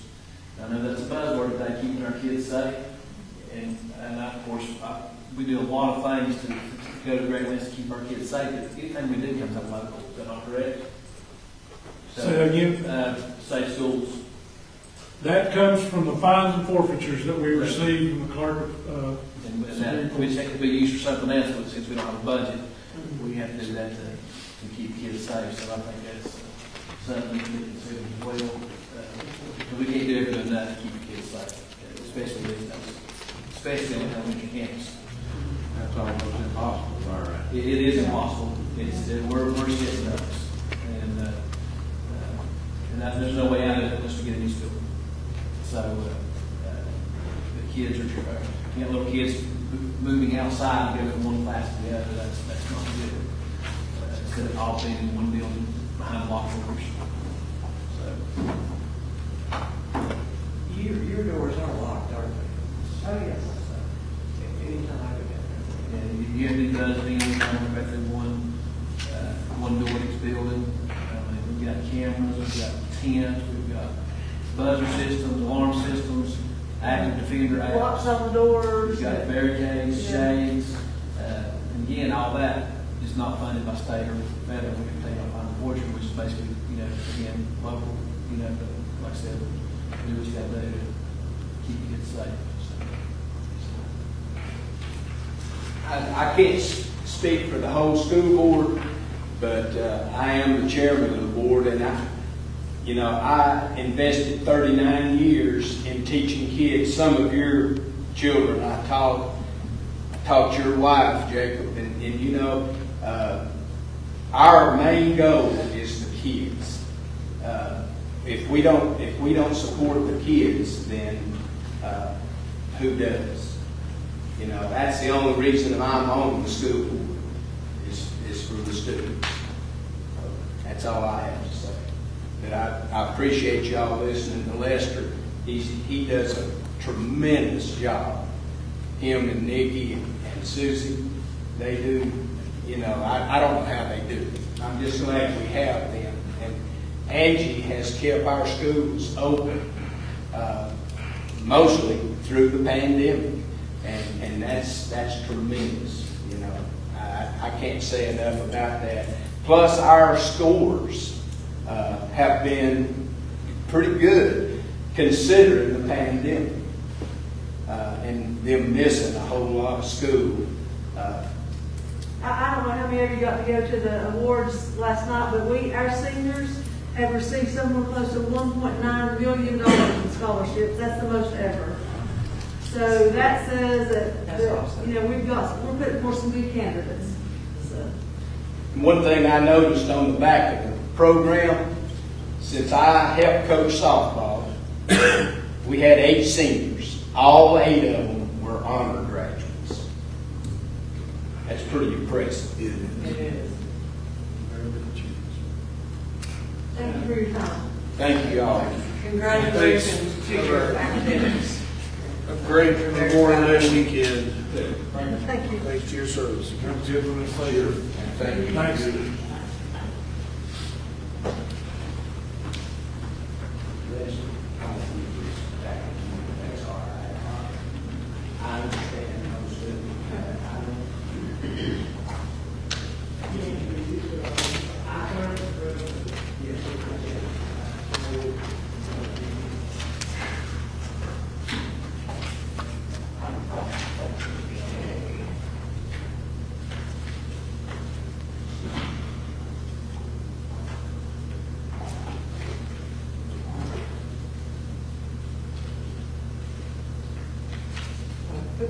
agenda, so.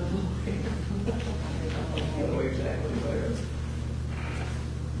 Okay, what's next?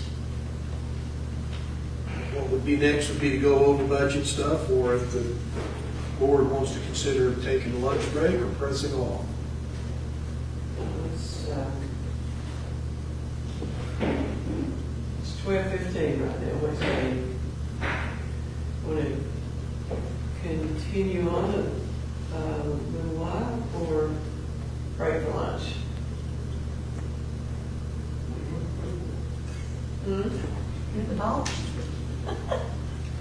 Yeah.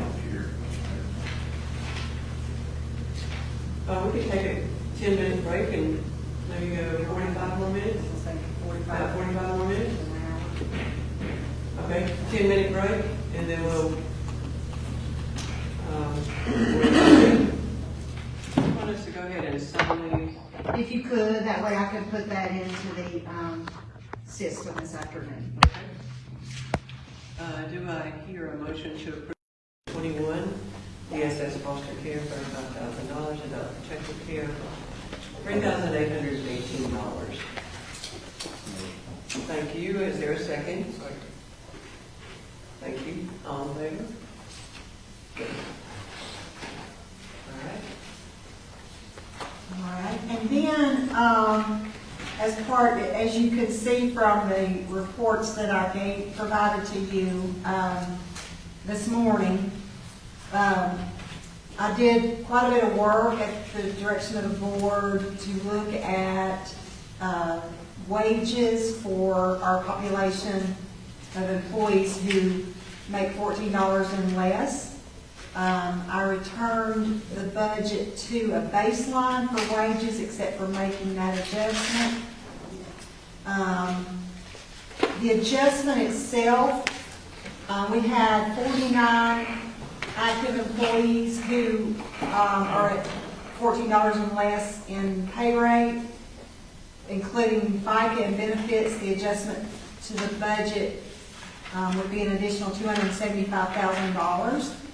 However, as I said, I took the budget request down to the current pay rate for all the other staff at this point. And so this time last week we had a deficit of I think about 2.4 million. I've been able to get the deficit to a little under 1.2 million.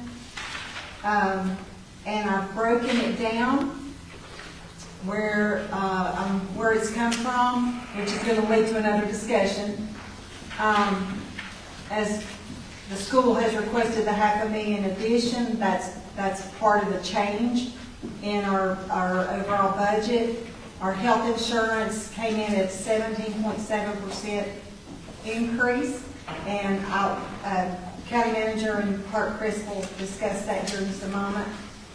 As I mentioned last week, our retirement has gone up. It's another $65,000 added to the budget, and then just overall departmental increases in cost, for which I need to go back through and do the third run through, looking at all of the line items individually to make those adjustments if necessary. And as I mentioned earlier, need to go through the DSS budget some more. I got a revision on that the other day, so I'm going to have to do further analysis. And the other budget too, like. Yes, So, and I've already made that one adjustment to the health department too. So that being said, I know that Manager Marino and Clerk Chris have done a lot of work with the health insurance renewal, and so I think that's probably needs to be the next topic of discussion. Yeah, I think that we had some options that was provided to us. Unfortunately, and I guess that's something we're going to have to see what's going to be the best option. We looked at it from a couple of different ways. It came in, as you know, increase from the Blue Cross, 38% increase, which was kind of a non-starter. And we went back, pushed back, tell them what we can negotiate. And I think we've got it down now to 17.7% with no change to our current plan. Doesn't change a whole lot. We asked for a couple other changes, and you may have the numbers in front of you. Yes, I do. 16%, and then I think best we could get it was 14.7. And the plan was not rich. Yeah. It was like a Really limited. 47. Yeah, I mean, it was 60/40, wasn't it? For the difference in No. cost was ridiculous. The dental did increase a little bit as well. The vision stayed flat, and I think the life insurance had no change. So now that we were working with Wes Gallagher, it should this year level out with them working with us, and then we'll try to put these things in place for the wellness, and that always helps as well. And it helps if somebody's pushing that onto the Blue Cross Blue Shield people to let them know that we are trying to make these better changes. So my recommendation as clerk of the board and insurance person is to leave it at the 17.7%. I did ask that we look at United Health about going out, but we didn't really, we've running out of time. And I think we need to stay where we're at right now. So what's the dollar figure on that 17.7%? It's, when you count in the dental and the health, I mean, there's just a little bit, it's a little over, it's right at between 225,000, 250,000. I put 250 because I was trying to hedge myself a little bit. But you had budgeted for 19. I had actually, well, my first pass through on the, when I had the 2.4 deficit, I had budgeted at like 38%, worst case scenario. Then I turned around this week and budgeted it at 20%, and then last night took it back down to the 17.7. So this is reflected 17.7? Yeah, it's on this sheet. I thought I had that. What is that? Oh, what you got, but I gave you, yeah. That's basically the cost. Did you give them copies of The range. You had made some copies? Basically to get to the budget. Yeah, I did. What is that? From this time. We can give it to them. For employees, give me 1 second, I got it. I just gotta pull it out spreadsheet.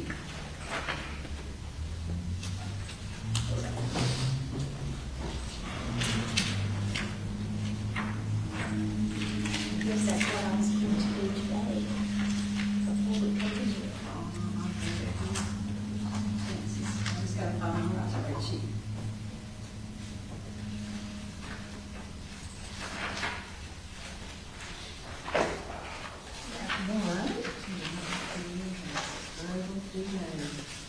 Okay, it is, I don't know if it's. Go back to the spouses. Well, just the current employee cost, but we can't get one. It's going well. I apologize, I was going to do that this Well, I morning. had it too, and I can't get my spreadsheets. This is what I read. Here we go. I've got the dental right here, Brad. This includes the dental, vision, and life. It's $851 per month per employee. $851 per month per employee. And it was what, 7 something last It was 723. 723, and went to 817. Up to 851. So it's a total of $10,212 a year per employee.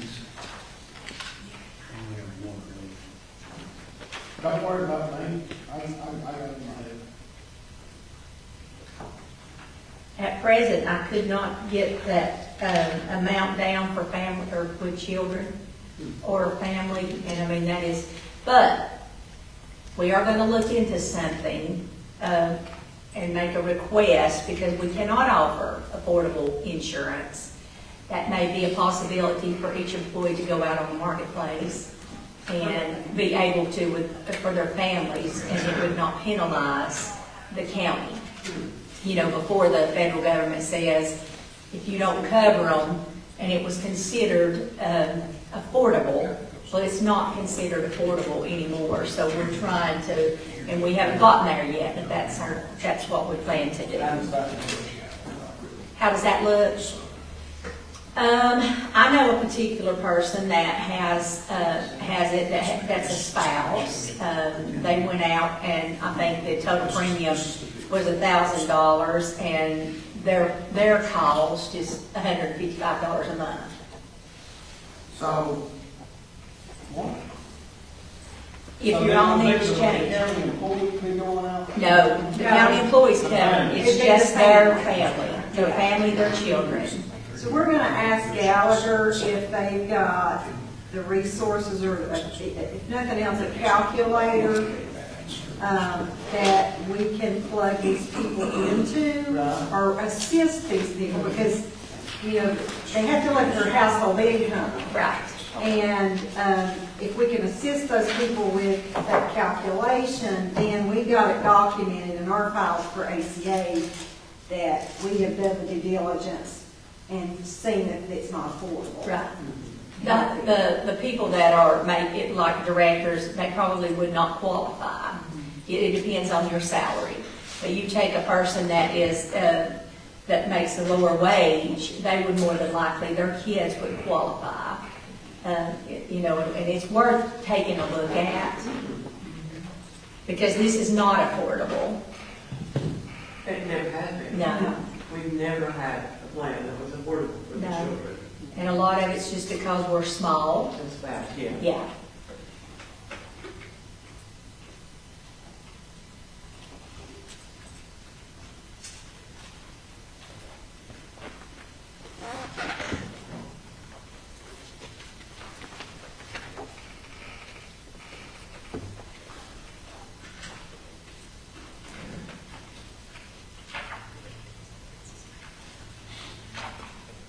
Yeah, if one of these options are, whatever you want to use.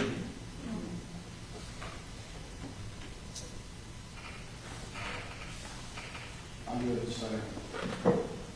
We will need to make I will need a motion for y'all to accept to stay with the current plan, and if that's what you so choose. Okay, is there such a motion? Motion. Thank you, is there a second? All in favor?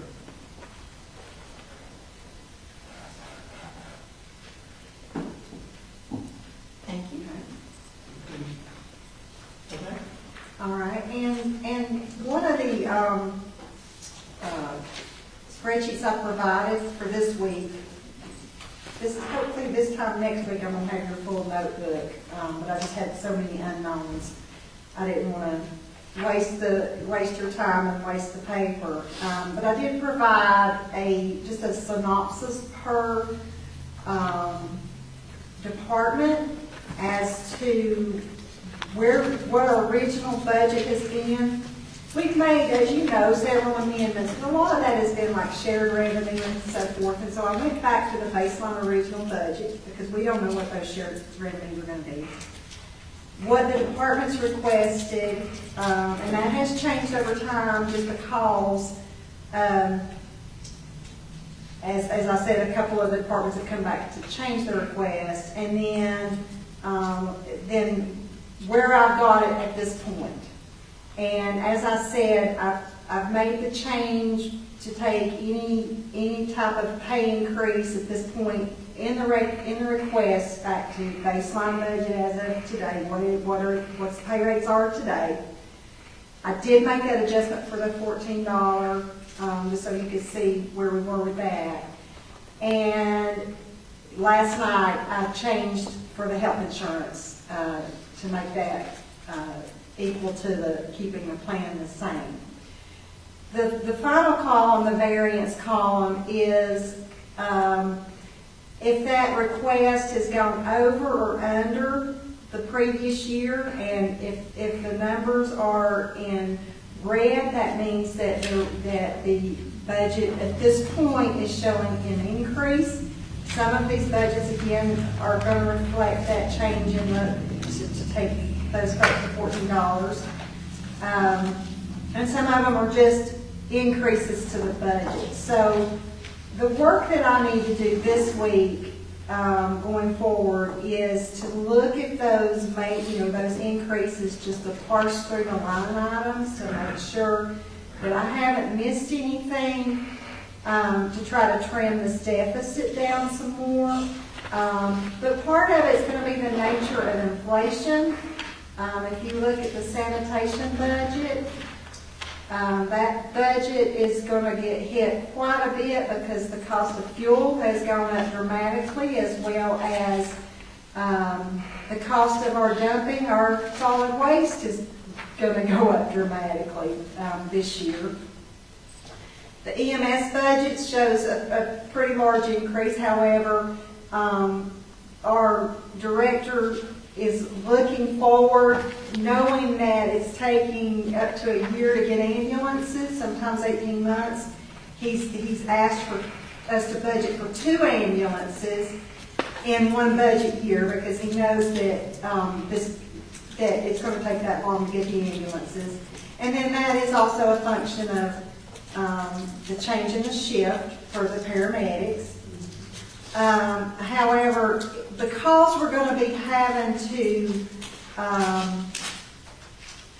purchase 2 ambulances in 1 year, that may be an expenditure that I'm probably going to look at to request the board to just get a loan for those ambulances to smooth the budget out, depending on how we're doing in our if we got a deficit or surplus.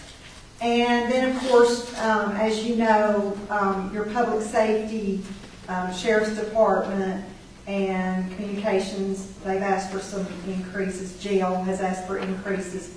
Again, this is paring down from where they requested the additional change to their pay plan, but their fuel's going up, and the cost of medical care and all of those inflationary impacts are included in this. Part of their increase, though, especially on the sheriff's department, is money that he has, that he's requested line items for, that he already has the money for. He has impound fees that he's going to use. He's got concealed carry revenues that will kind of float the boat. And so while that looks like a fairly large increase, it will, part of it's going to be, he's already got that covered. So I would ask for the board just to give me another few days to go through. I also want to really take a hard look and review all of the information that the schools provided, so that I can look at what they provided against the request, and so that I can make some recommendations on that level. So, and then again, I want to review those larger human services department budgets to make sure that that I've got those numbers analyzed correctly too. So I still got a lot of work to do. I've gotten a lot done. At least we got it from 2.4 deficit to 1.1, but I still got some work to do. I didn't know if there was anything that the board would ask for me to analyze. In addition, this time next week I'll have your ARPA spreadsheet done as well. But is there anything that the board would like for me to look at more closely and analyze in addition to what I've not spoken to this morning? For me, just the ones that we've discussed. Okay. How's our collection rate on our annual bills? It's not near like what it needs to be. Part of that is we're not getting as good a reimbursement rate, especially on Medicaid anymore. But I'm not real happy. I'm just going to say that. So, Mr. Stevens and I, and Mr. Marino, are going to be meeting with some other vendors. It's time, but complacency sets in. So I think that there's room there that we can improve that revenue stream and get some more, take some load off his budget.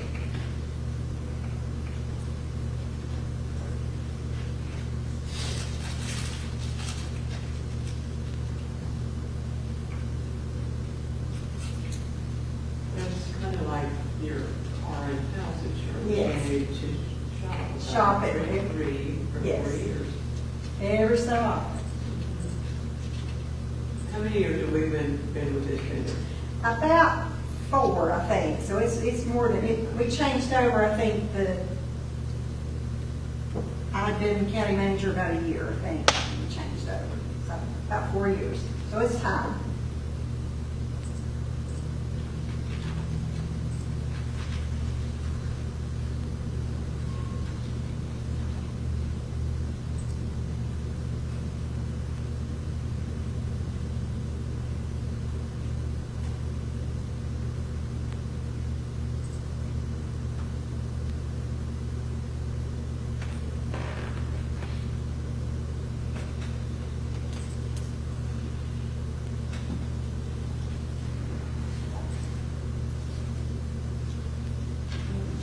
What is the difference on the soil conservation? Soil and water.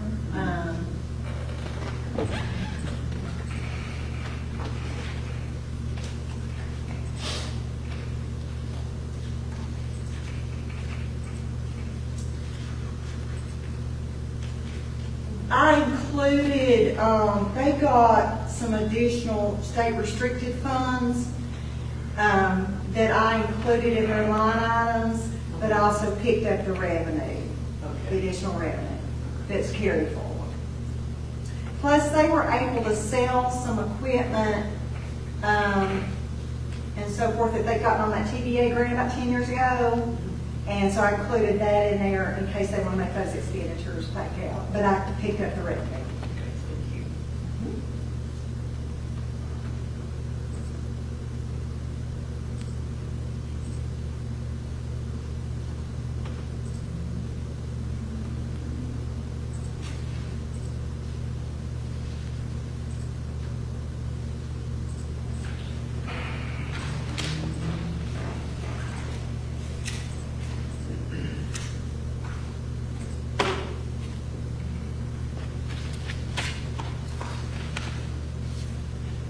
What is the daycare study? Oh, daycare, it should be subsidy. Oh, gotcha. Yeah, that's the admin cost that the state was supposed to get out of our budget years ago, they never have. We get $80,000, we paid the Southwestern Child Development $80,000. Okay. It's a pass-through. Pass-through. Mhm. Okay, got it. Yes, ma'am. Southwestern Child Development is doing very well with funding, first time Yes. ever, but we're very good there. And we are looking to get the centers open here in Robbinsville. We're looking for employees, that's the reason we don't have them open here now. We've been unable to hire staff. That sounds familiar.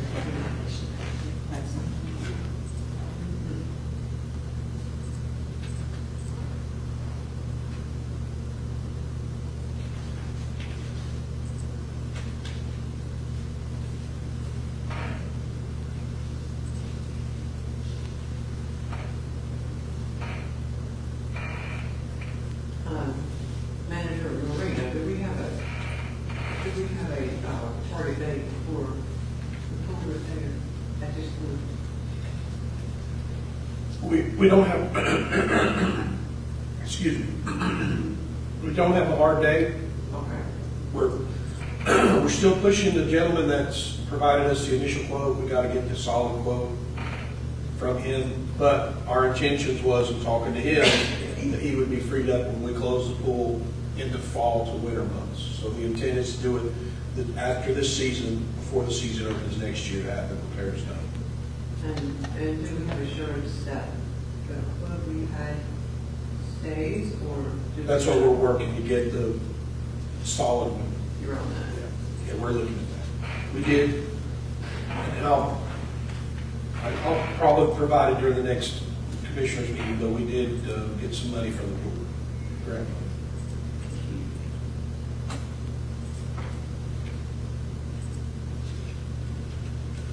I know we talked a bit about our computer equipment, Jackie. Yes. That my understanding is about 6, 7 years old now. Am I in the right ballpark here? Yeah. Okay, So- so, and what is the status on that? I just got a quote on my email. If we replace all 4 of our larger servers plus all of the peripheral equipment, we're looking at $220,000. I think we can phase it though. Okay. I think that, and I'll get with Tim and Kevin, I think if we can do half of it this coming year and half the next year, then, because I budgeted in the computer IT budget about 120,000. So Now, are they county employees, or do they do contract work for they're, us? Tim and Kevin are contract, Oh, and then we have the one who's a county employee. okay. Abraham Yeah. is our, Yes.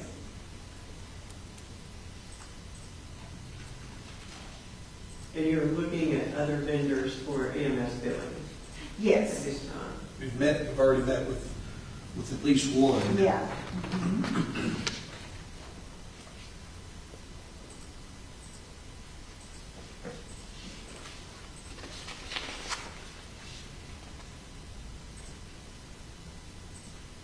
Increase in grounds, is that gas? Gas and, yeah, and supplies. Mm-hmm.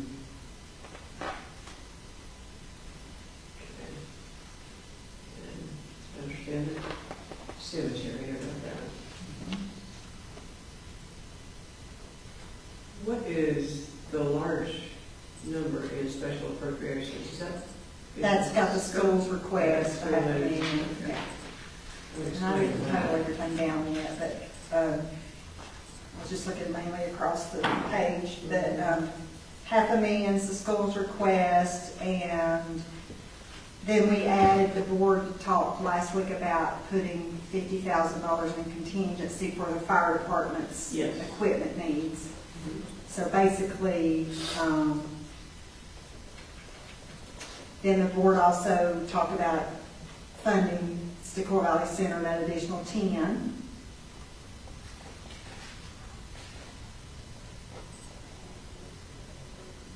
Tri-County came back with their same request as previous years. They did not ask for 114, 120, little bit of 125. 125, okay. They did say that there are some repairs that are going to be needed to be done to their buildings here. They haven't gotten any quotes yet. See if I can find what he said. He didn't give me a lot of detail. Have done well with ARPA money Yes. also. But he did not include, he did not change the quote, just, he just wanted to give us a FYI. Okay, thanks.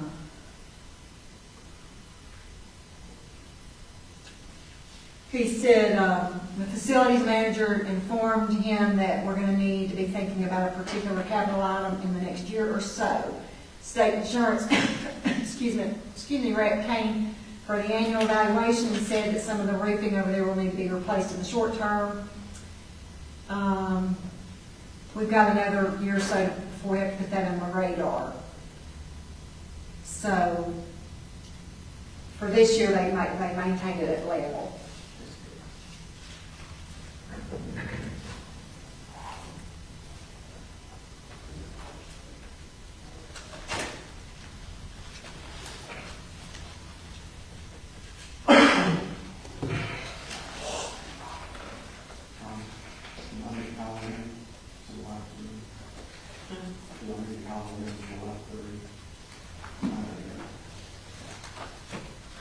Yeah.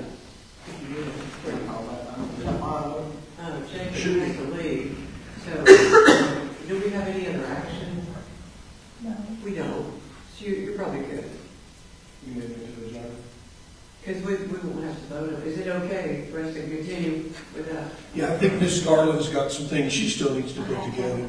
Yeah, I still have, I was just, if there's anything in addition to what we discussed that you guys want me to look at, Can you think of, have you got any feedback for Becky on that? because my best time served right now is to go back and getting my computers on and start working on what we discussed today. Mm-hmm. Okay. I think you're good. If we need you, we'll call you. You'd have to get out and go ahead and close out the We're meeting. going to stop at about 1 o'clock anyway. Is there anything else do we need? Huh? Do you I need, got 3 minutes. What if Three it's- minutes. do you need anything? No. Ms. Kim, No, Ms. I don't. Garland? Can you stay there? Commissioners, need anything? We're not sure next Friday, but everybody's here till Wednesday. And just hammer it out. We'll have to, because you only have June 3rd and then June 10th, then we have to have it laid out, yeah. Be ready to. If we're out of time. Yeah. Hammer it out. I guess we could go ahead and get a motion to continue the meeting. Is there a motion? Yeah, there's a second. And there's a second. And there's a second. All in favor?